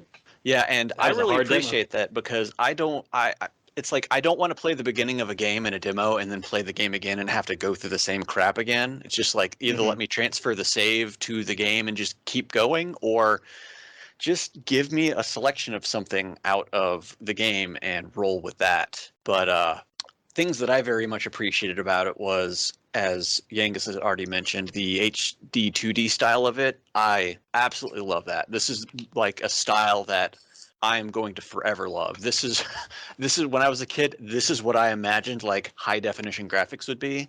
So it's just like a little extra treat for me. In terms of the story, yeah, it's like 3 kingdoms. 2 of them control a very kind of they each control an item of interest, or one of them I think is salt and the other is iron, because the name of the war was the Salt Iron War. And at the beginning of the demo, as I said, you're thrown into the thick of it of one of the kingdoms is invading the other kingdom, and you're not quite sure why. Well, you're kind of sure why. They mention it in the demo, but go play the demo, find out. But the cool thing about it is, as you're playing, as characters are talking, you can hit the X button on the controller, and it pulls up who that character is, like who they're aligned with and what kingdom they're with. So you can kind of familiarize yourself with the characters a lot easier, so you don't get lost in just a sea of characters, because that's what happens in the demo here. Is you're given like 20 characters. You're like, I'm not going to remember any of this. But the story almost immediately hooked me, just because it's a, in political intrigue cranked up to 11, basically. And I'm all about that. So I played the demo, and I'm like, I am buying this when it comes, the day it comes out. I'm going to walk into that Walmart. I'm going to pay the $49.95 for it. And spend my time, because also, yeah, I'm not a big tactics guy. Final Fantasy Tactics is one of the only other RPGs that I've played outside of Front Mission 3 and 4. And I'm definitely going to play this one more for the story than I am with the gameplay. But it's nice. The fields, the battlefields, the camera is completely free, so you can move it in any direction that you need to get the angle you want, so it's not stuck in some top-down or 3/4 isometric style that you can only rotate at 90 degrees. So it's a lot of quality of life features that kind of enhance the gameplay for me. I'm definitely a tactics guy. I like those kind of games. It's probably my favorite subgenre of video games, and I actually have not played the demo yet, so I'm gonna have to do that. When is the game coming out? Comes out on March 4th. Oh, soon. Okay. Yeah, so I'll have to give the demo a try and So see if many I like March games. the system. Yeah, It's it's yeah. There's a lot coming out in March. I was going to say, everything I think we talked about is we don't know, or it's March. So, all right. Anything else for you guys?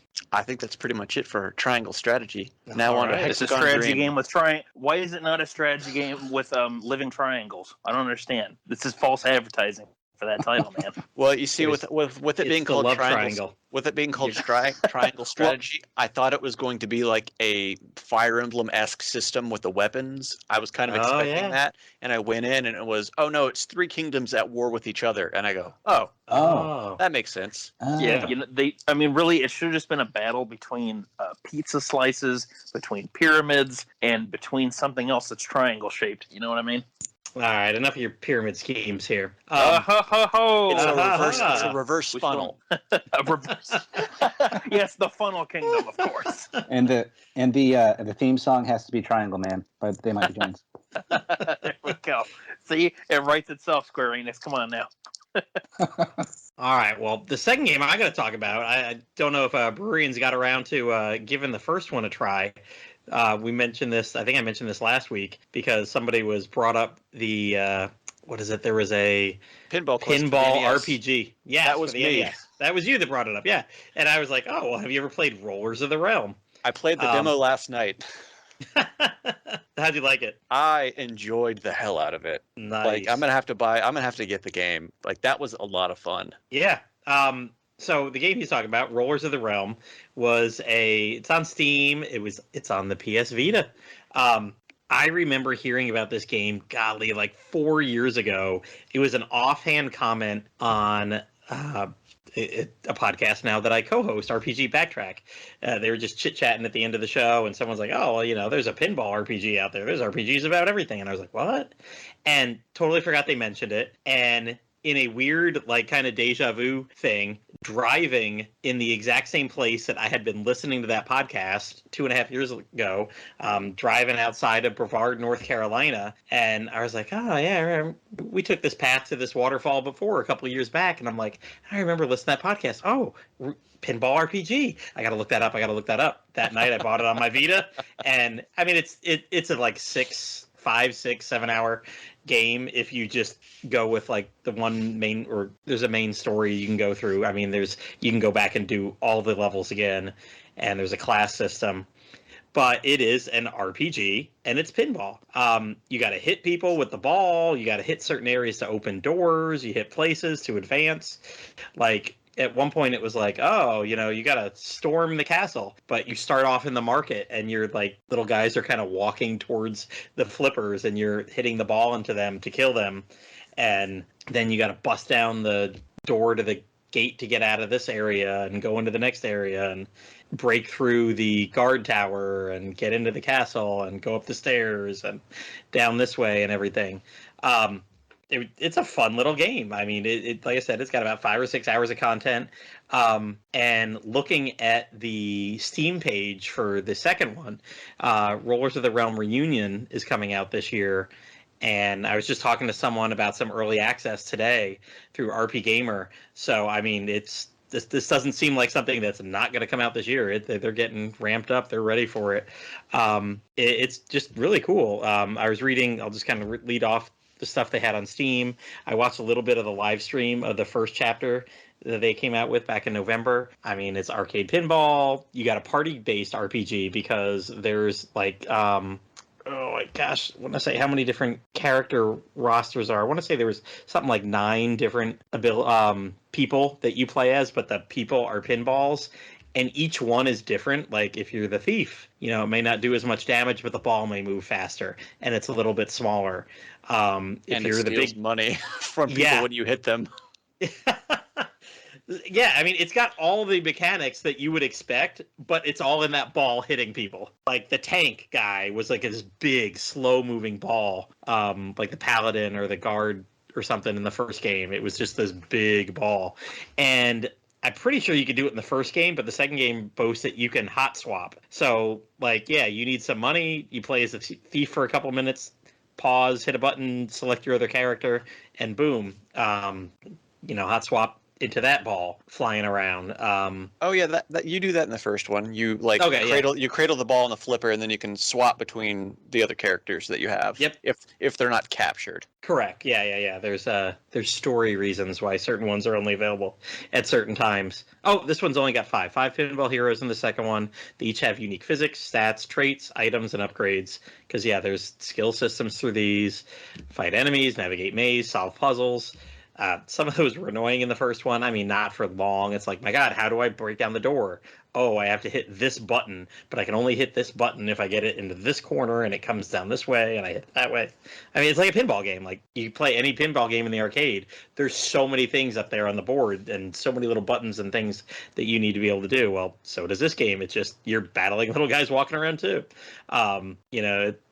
They're boasting you can adjust the game difficulty, the speed, robust collection, quest and progression system, campaign mode as 24 pinball playfields and about 30 missions.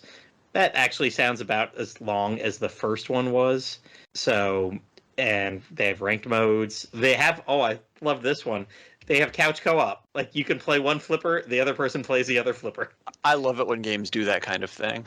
Yep. So, I mean, who would expect co-op pinball RPG? So, right now, it's only coming out for PC, but heck, if they ported that other one to the frickin' Vita, I'm sure this will show up down the line somewhere like Switch or PS4.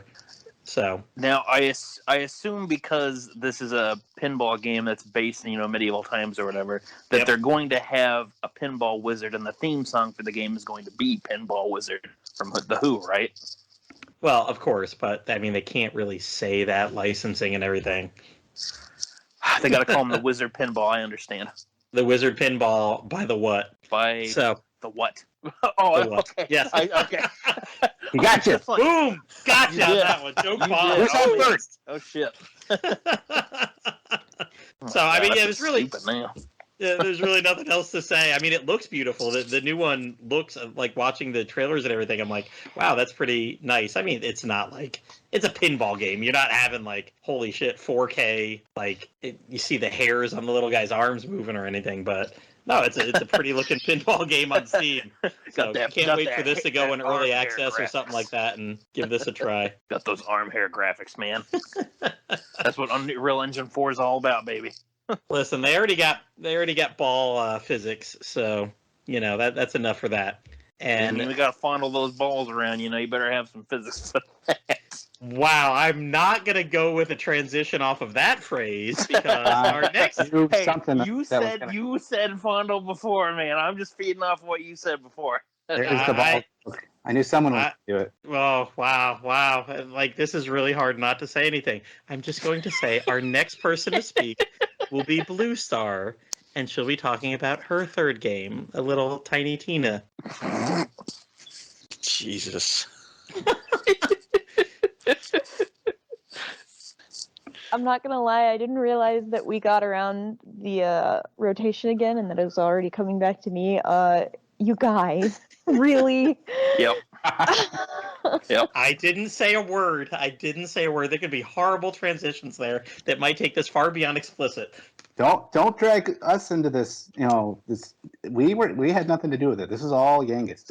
It was all Yangus. Platty set me up for it with some of his comments before. You know how many jokes I thought of when he was talking about this damn game, man? I was going to say a pinball RPG. The jokes write themselves. Yep, you're right. Yeah, thank you. Have a ball. Okay, so on March 25th, 2K is releasing a new game called Tiny Tina's Wonderlands. That's plural Wonderlands. And this game is interesting because it's actually a spin-off of a DLC adventure for Borderlands 2. And that DLC adventure was called Tiny Tina's Assault on Dragon Keep. And it's honestly the best DLC adventure in any game ever. So essentially, characters in notable NPCs in the game are playing a game called Bunkers and Badasses, which is basically D&D. It's a knockoff of D&D. So Tiny Tina, who is the world's most dangerous 13-year-old, that's her whole character. She's the DM, and you're actually playing as characters in her world, while other NPCs are making ability checks, and they're arguing with Tina that, like a level 50 dragon is not a good first encounter to throw at new players. So it's really fun because it adds in some fantasy elements to the mostly sci-fi RPG, so you can get special grenade mods that let you cast spells like Fireball or Chain Lightning and other cool things like that. So this is essentially a 7 years or something crazy in the making expansion of just that whole concept.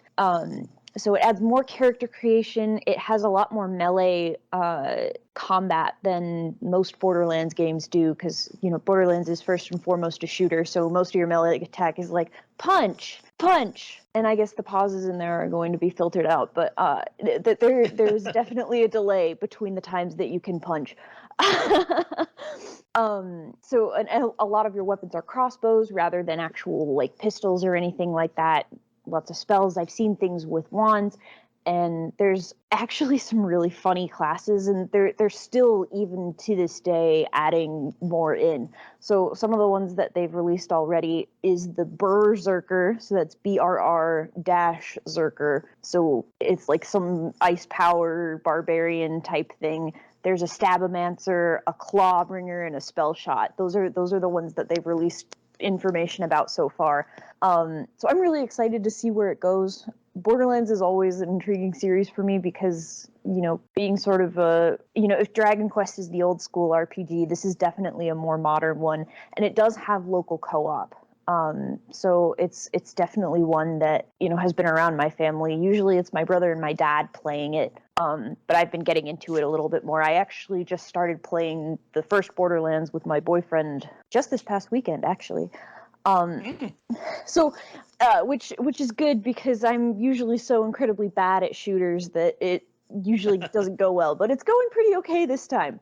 And the humor in the games is always fantastic. It's, it's a little raunchy, but they do it in a good way, and there's Easter eggs. Yeah, there's Easter eggs everywhere. So there's got to be a reference to just about anything and everything in these games. So it's just a ton of fun, and I'm really excited to see what they do with this. I totally forgot that this game was coming out this year. I never played Borderlands 2. I only played through the first one, but this was shown at E3, wasn't it? Maybe. I'm not gonna lie, I don't know anything about what was shown at E3. It was shown at one of those game shows that was not the Game Awards, because I remember it happening earlier last year than later. but I remember seeing it and go, wow, that actually looks like a lot of fun. And then I promptly forgot about it. So here's your reminder, Bururian. Pick this game up because it's every D&D nerd's dream. When's it come out? March 20. I already have 3 games that I'm buying in March. March. I told you it's either March or unknown. I'll send you money for Tiny Tina's Wonderland. I'll do it. No, you won't. How do you know? Because I'll just send it back. She's just going to buy you the code and it'll appear. Oh, boy.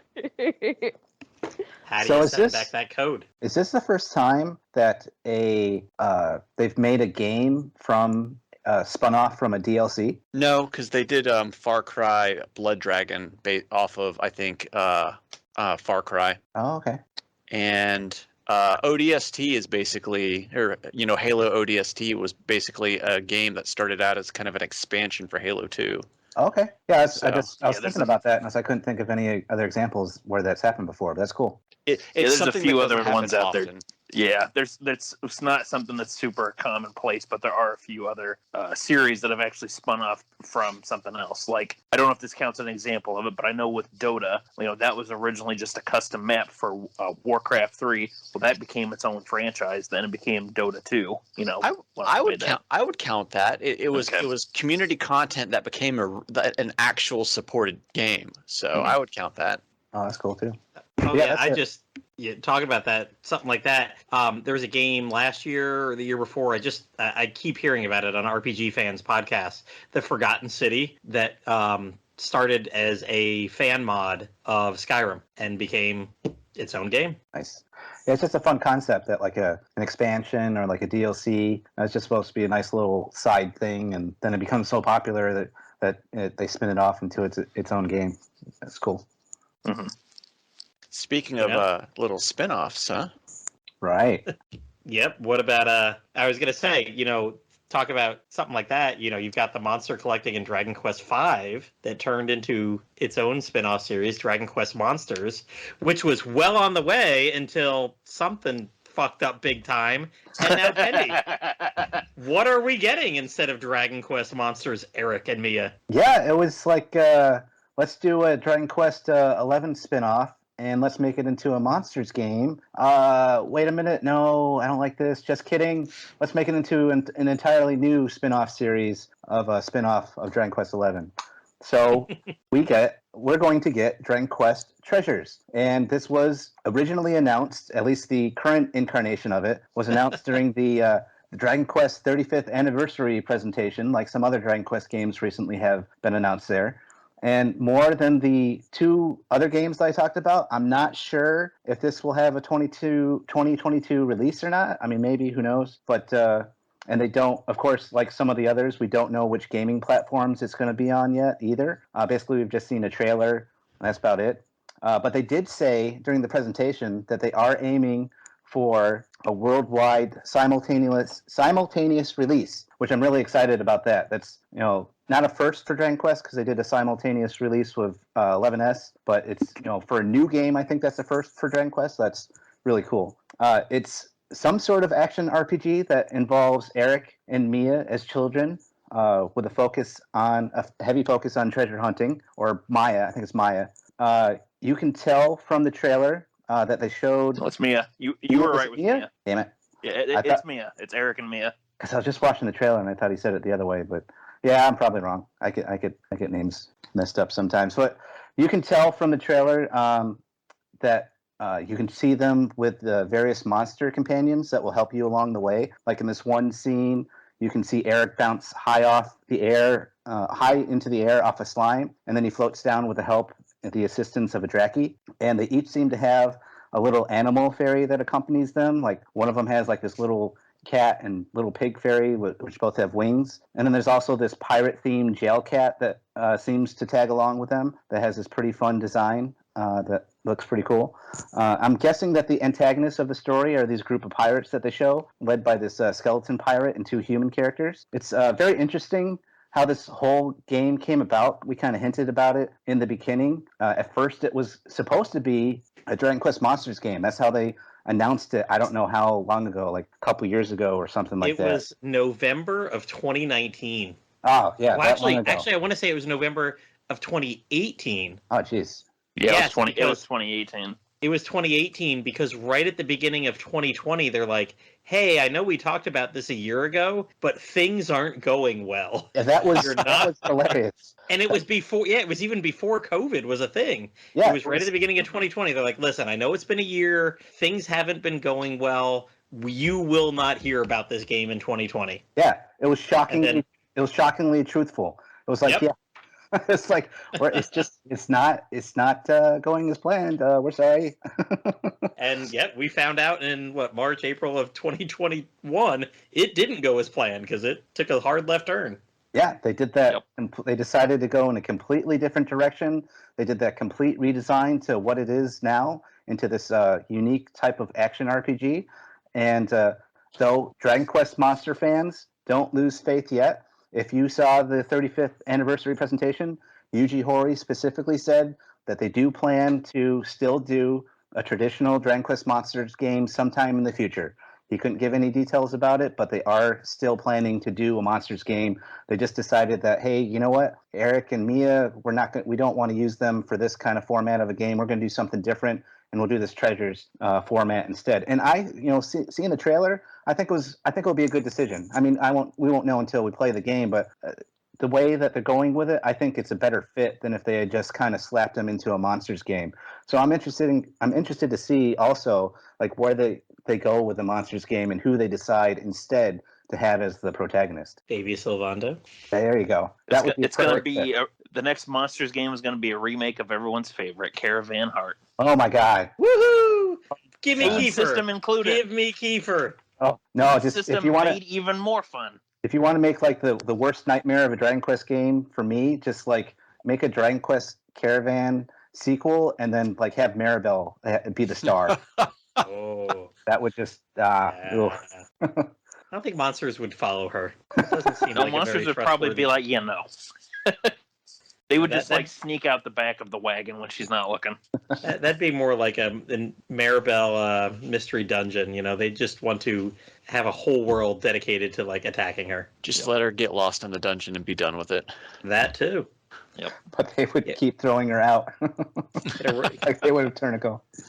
Yeah. Get out of here. But yeah, this game looks fun. I know at one point I was kind of thinking that it looked like what is it, the Yokai Watch Blasters game? Kind of maybe some randomly generated stuff, or maybe some levels that are not randomly generated, but you're running around with monster companions beating people up. But really, who the heck knows? That there's very little out there about it. So just the one trailer so far. Yep. But I mean, I played every Dragon Quest side game, beat almost all of them, and I'd be hard pressed to pick my least favorite because they've all been good in their own way. I enjoy Caravan Hearts, so I can't even say that would be a piece of junk. But yeah, I'm looking forward to it. You know what? It feels like this is what we're getting, and I feel like with this, you kind of close the book on builders and on heroes. I don't think we're getting another one of those. I don't think so either. Yep, Definitely not builders. Yeah. Every few years, this is what Dragon Quest does. They do 1, 2, 3 of a side entry, and then boom, they're on to another type of game. Yeah, they go to a different genre, and they love going with twos. They're kind of Yep. like Valve. They can't count past the number 2 for games. And then to follow Except that for Joker 3 and Sly Mori Mori 3. That's like a rare and Sly Mori Mori 3. That's because they're on. But the Yangus, 3D. you're right. Other than those like 18 other examples, good job. It's because they're on the 3DS. You smartass. Oh, that is true. All Well, those guys, 3s on the 3DS was screw you guys. Don't forget, they end that cycle by remaking Dragon Quest 3. Yeah, but no, they'd have to end that cycle by remaking Dragon Quest 4, unless you're going with the Yangus 2 thing. But you're right. Well, I mean, that's been their tradition. That's what they've been doing. They always at least go in the twos. 2010s. Yeah, they go in twos with their spin-offs, and they're like, okay, we're going on to something else. You get that rare occasional 3-1, but... All right. Well, speaking about that rare occasional 3-1 and ending actually not stuff. Yeah, actually not rare. We're gonna go with Yangus's third game he's looking forward to. Yeah, I really don't have a whole lot to say about this one, just because I just don't have a lot to it. Elden Ring is going to be my third one to talk about. It's the newest game that's coming from from Software. The game is a joint project between Hidetaka Miyazaki and George R.R. Martin, who is the author of Game of Thrones. The game is going for an open-world medieval fantasy style type of experience. No doubt we'll have some gameplay inspiration from other FromSoft titles such as Dark Souls and Sekiro: Shadows Die Twice. I purposely haven't been paying too much attention to the game on the details of it, so I can go in fully surprised. That's pretty much all I got for it, other than just saying that I'm excited and looking forward to seeing what they're going to do. And I do hope that they'll continue the tradition going with a Hidetaka Miyazaki game, having a character named Patches somewhere in there just to be a trickster. I had no idea that R.R. Martin was involved in this. So, and this actually has a release date?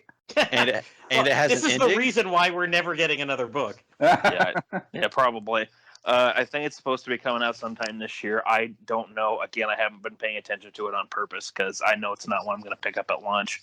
Nice. But it's one that I know I'm going to pick up down the road eventually. So you're going to have a main character, and he's going to die, and then you're going to get another main character, and they're going to die. It's just going to be a cycle of death. Yeah, I'm definitely curious what the combination of because really when they even announced that too, it was like, wow, that's kind of a crazy combination that they're bringing George R.R. Martin into this, and they're going to be working with Hidetaka Miyazaki, which Miyazaki is definitely, just like the Ghibli director of the same name, like Miyazaki from Software.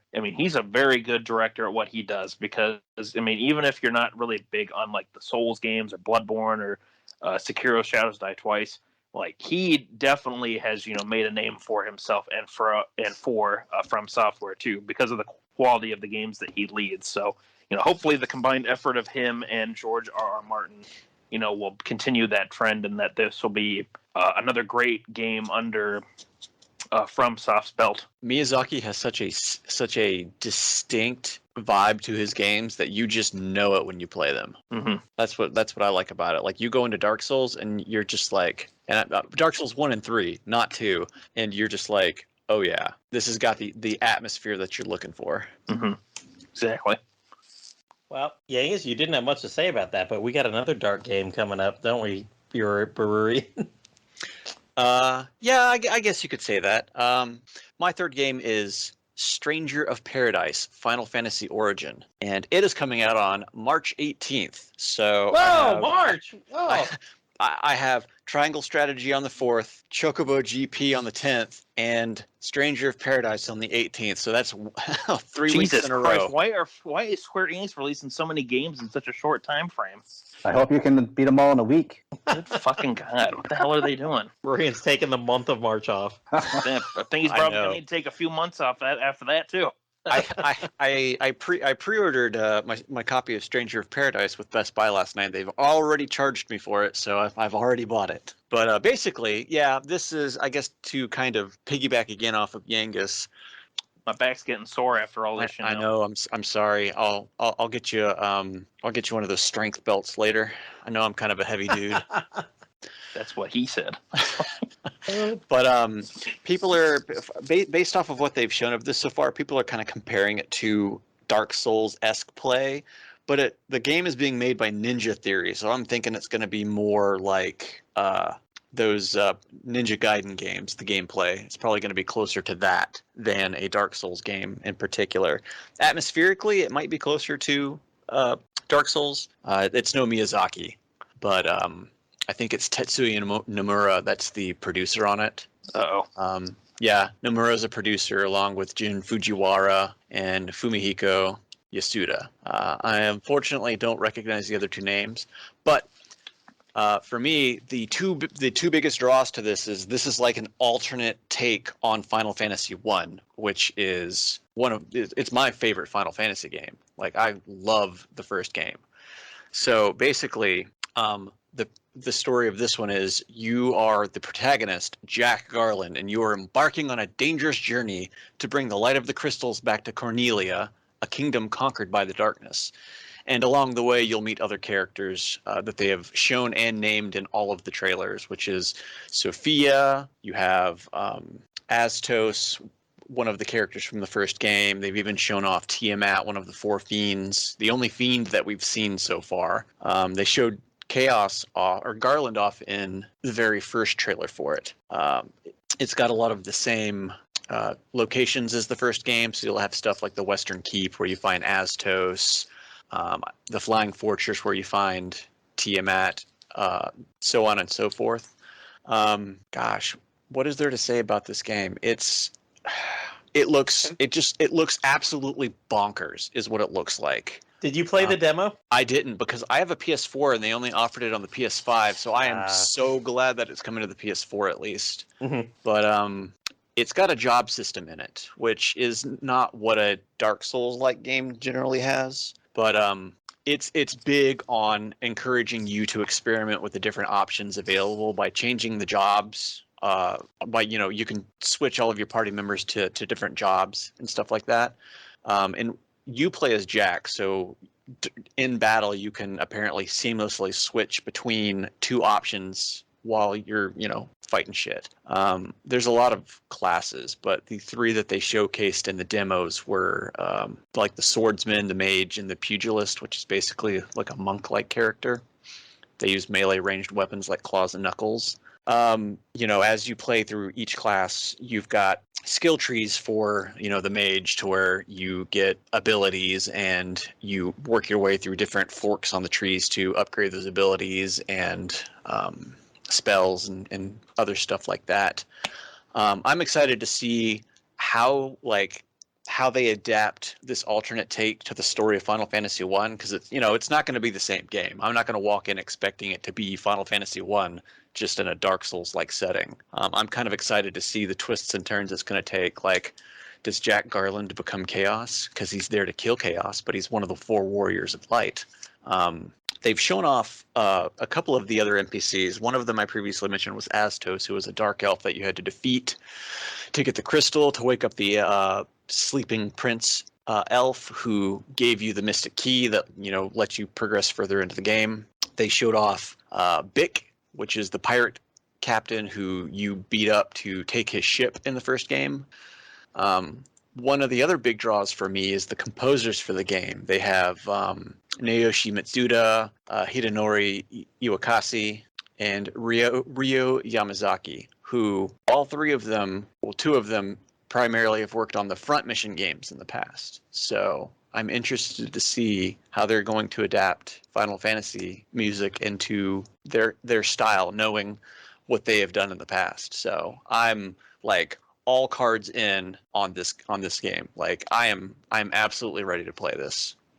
Yeah, this looks interesting. So apparently there's going to be some kind of multiplayer for it too?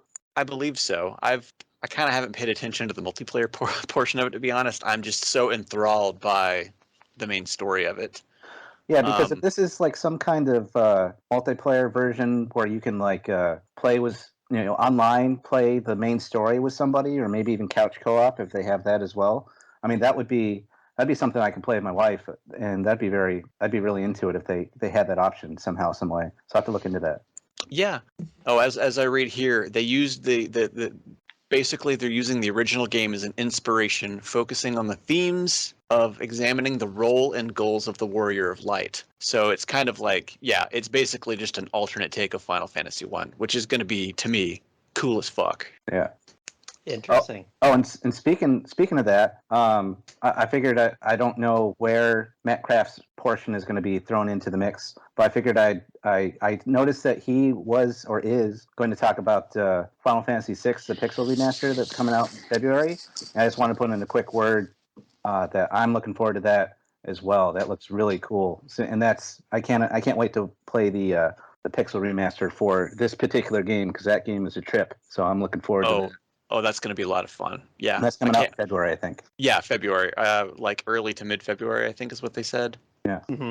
So, I'm looking forward to seeing specific scenes and stuff like that redone in this kind of cohesive style between all of the other games. Because if you've played any of the other ones, you know what it's going to look like for the most part. And you know what it's going to sound like, too. The fantastic remix of the soundtrack that they do for each one of these. Absolutely. And for 6, that'll be amazing. So what's real fun about the Pixel remasters is if you buy them on Steam, they include time-lapse remixes. They choose like 3 songs and they give you a time-lapse remix, which is it's like a 3-minute, 4-minute song or something like that. And whatever it is, it starts out in its 16-bit, SNES style MIDI, and then it slowly transitions into the new reorchestrated version of the song. Or do they not give you the full soundtrack when you buy it on there? No, you only get 3 tracks per game. No. So across all 6 games, you get like a full soundtrack of it's basically a sampler sampling for 6 games. Sample pack. So yeah, that's not very exciting then, but yeah. It's still pretty cool at transitions though. All right, well, you know what? Might as well put MattCraft right here. So here's MattCraft with his Final Fantasy VI Pixel Remaster. Looking forward to comments. My name is MattCraft, and I will be speaking to you about Final Fantasy VI Pixel Remaster.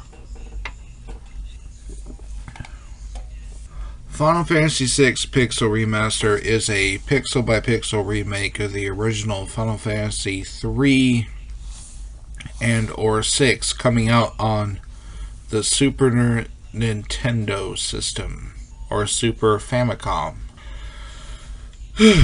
Chronicling the adventures of the resistance group The Returners, Final Fantasy VI stars an amnesiac magic knight named Terra, who, in the course of finding out just who really the hell she really is, goes from airship to sandcastle traveling, going over an entire sprawling world, fighting the evil empire as tropes go along. Final Fantasy VI features a 14-character roster as you go through the story, as well as one of the best stories, in my opinion, in the Final Fantasy series. Instead of job classes, as in Final Fantasy V, Final Fantasy VI features the Magicite system, which is your learning magic system as far as basics go. You collect various forms of Magicite throughout the game, ranging from Odin to Bahamut to Ifrit and Shiva and Rama, and you learn magic from these little crystals as the series goes, and you also use them for your summoning needs. Even without the slight addition from the Game Boy Advance title, Final Fantasy VI is a long, robust RPG with plenty of side quests and various other things that will definitely make you enjoy it for 20 plus hours. Final Fantasy VI is coming out for Steam and various mobile devices sometime in February, and features completely remastered graphics as in the other Pixel Remaster titles, as well as multiple scenes in 2.5D as in Octopath Traveler, Triangle Strategy, and the upcoming Dragon Quest III remake. Period. You're going to really enjoy Final Fantasy VI Remake. That Those are sounded some- great. that was Some great. points, MattCraft. Yeah, yeah. I'm glad to see that you're so excited for it. Excellent. And we'll transition right here and wrap this up with a game that actually I was looking forward to and then got a chance to get my hands on already. So can't quite talk about everything about it, plot-wise, but that's not the biggest of deals. And everybody's giving me a hard time about this because, I played a Kemco game. My God, sorry, everybody. But as we were learning on Discord today, not all Kemco games are equal. This game is going to be a Kemco published game, but it's not from one of their regular developers. It's from somebody else. I'm sorry, talking about RP Golf. RP Golf. It's not RPG Golf. It's RP Golf Legends. And they actually, it's a small studio that did the first one a few years back. I want to say it even predates Golf Story. This is kind of an older game. And RPG or RP Golf, the first one, action RPG. You're mainly this girl going around in a world where golf has been people can't play golf anymore because there's too many monsters on the golf fairways and everything. And she takes her club, and it was a short, like 2 to 3 hour game. There's 9 holes. Golf is like 10-20% of the game. It's mainly walking around slashing monsters. After I played the first game, I was like, ooh, man, dude, I don't know if I'm that excited anymore for the second one. But I've had the the second one is, wow, worlds better. There's 54 holes of golf, and all of them are covered. Each golf course, each hole is covered by like an energy barrier, and you have to defeat enough monsters to build up your charge to open the thing. But again, golf is like that portion of it's like 10-20% of the game. Again, it's mainly an action RPG. There are subquests galore. There are monster classes, or not monster classes. There are classes. I've unlocked Wizard. I think I'm about to unlock the Warrior class. The Wizard gets to like walk on water. So other than the big sea that surrounds this area, I can walk across stuff. I think I can use an ability now to hit the ball, and the ball can stay on the water for a hole, or at least for one stroke. So I can go back and actually do some of the different holes and take some really good shortcuts at this point. So what kind of club do you use for that? When you're the wizard that walks in water to hit the ball off the water, like a sand wedge? Like yeah. a 3-iron? I don't know. Yeah, you know, whatever you want to hit with, you can putt right off that water, I guess. But there's when I played the first game, I think there was like you could have a potion to heal your health, a potion to heal your magic. I haven't found any magic in this game yet. There's a little bit of spells that you can kind of activate, but it's not like in the first game I was shooting fireballs. This one, it is 99% swinging my golf club. Just out there taking the trusty golf club to bears and bees and snakes. And I ran into one area that was all red and blue and green slimes. So just big blobby slimes.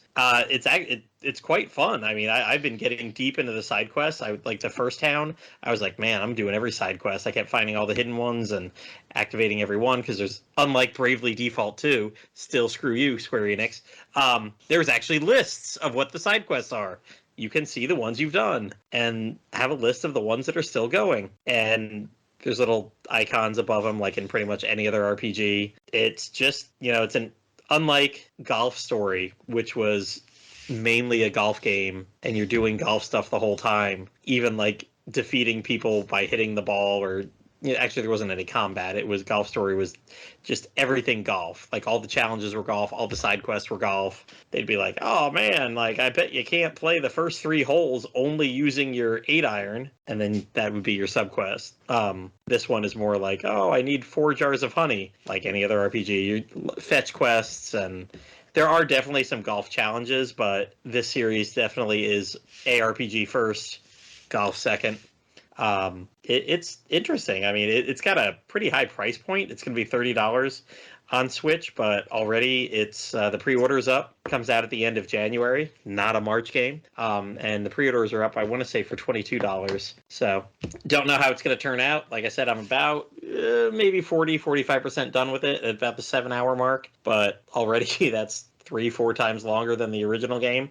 If you feel like dropping $2 on the original game on Steam, I really don't recommend it. I think my biggest complaint about that was I didn't understand what the hell the hitbox was on that game. I'd be what I would think 2-3 steps away and a monster would hit me. I'm like, what the hell?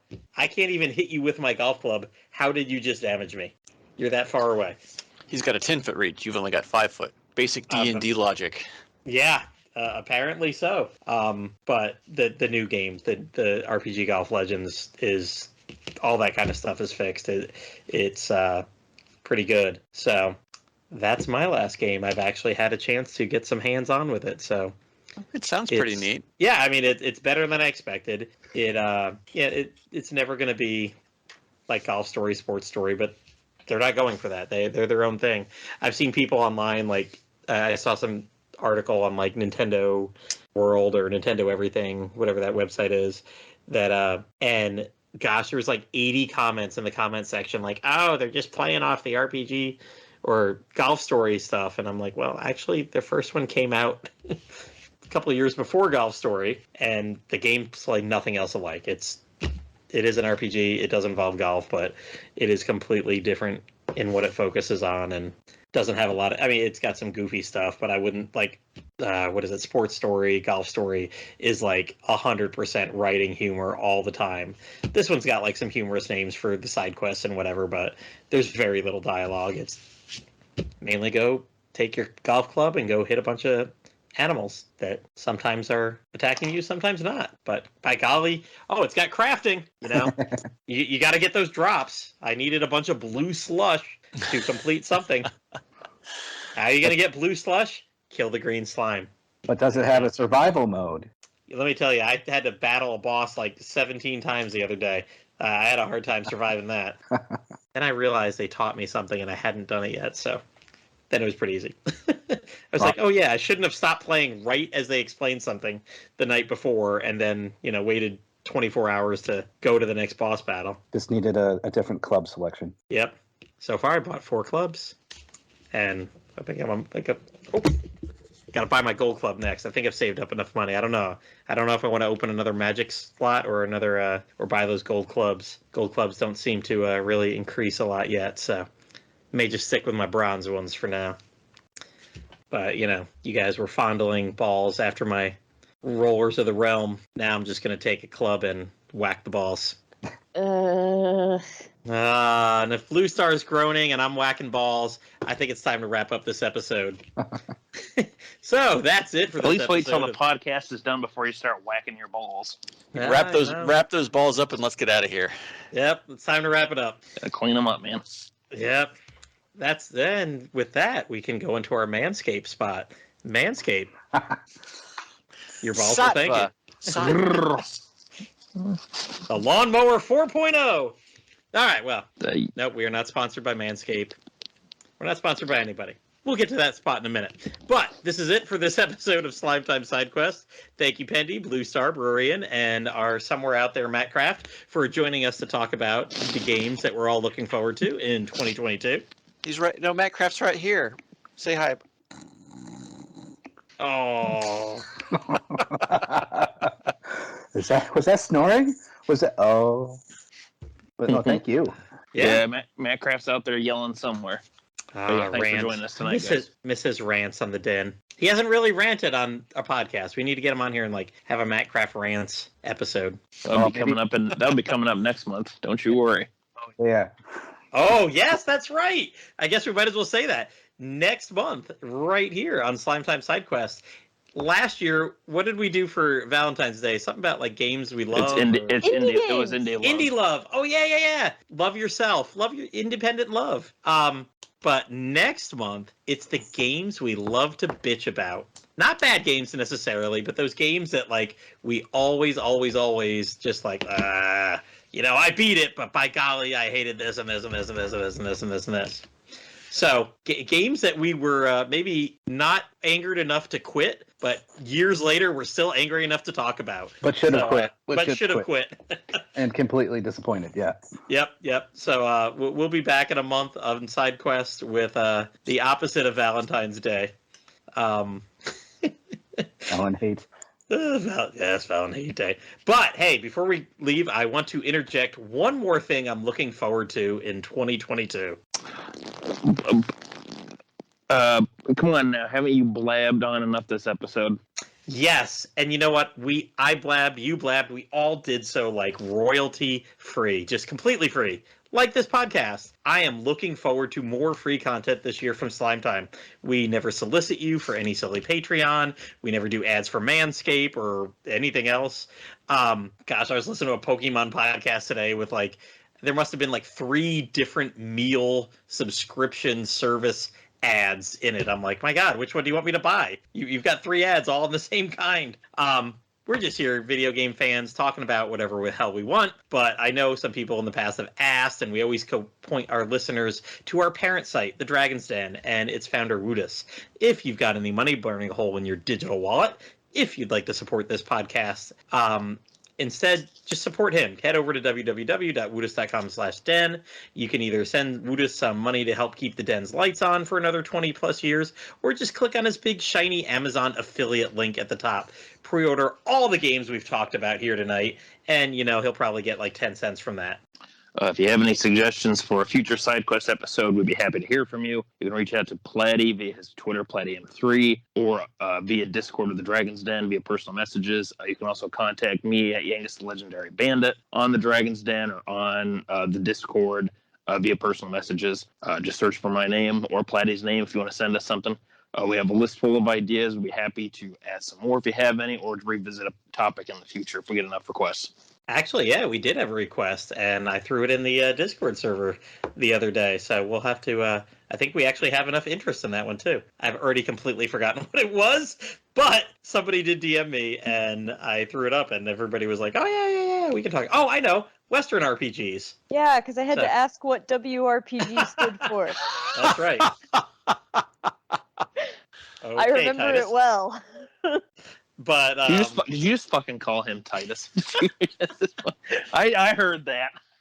Well, did you hear the ha ha ha? I did. That was a good hearty belly laugh. That was really funny, though. You went with that direction, Platty. I didn't expect that from you. Well, I do enjoy Final Fantasy X. That will not be on our next episode. Well, see, you are full of surprises. The intro's coming back in full force. Yeah. Yeah, I will be bitching about one Final Fantasy game. Tune in next time to hear Rich. As well. I can't wait for that episode. Yeah. All right, everyone. Bye, everybody. Side quest complete.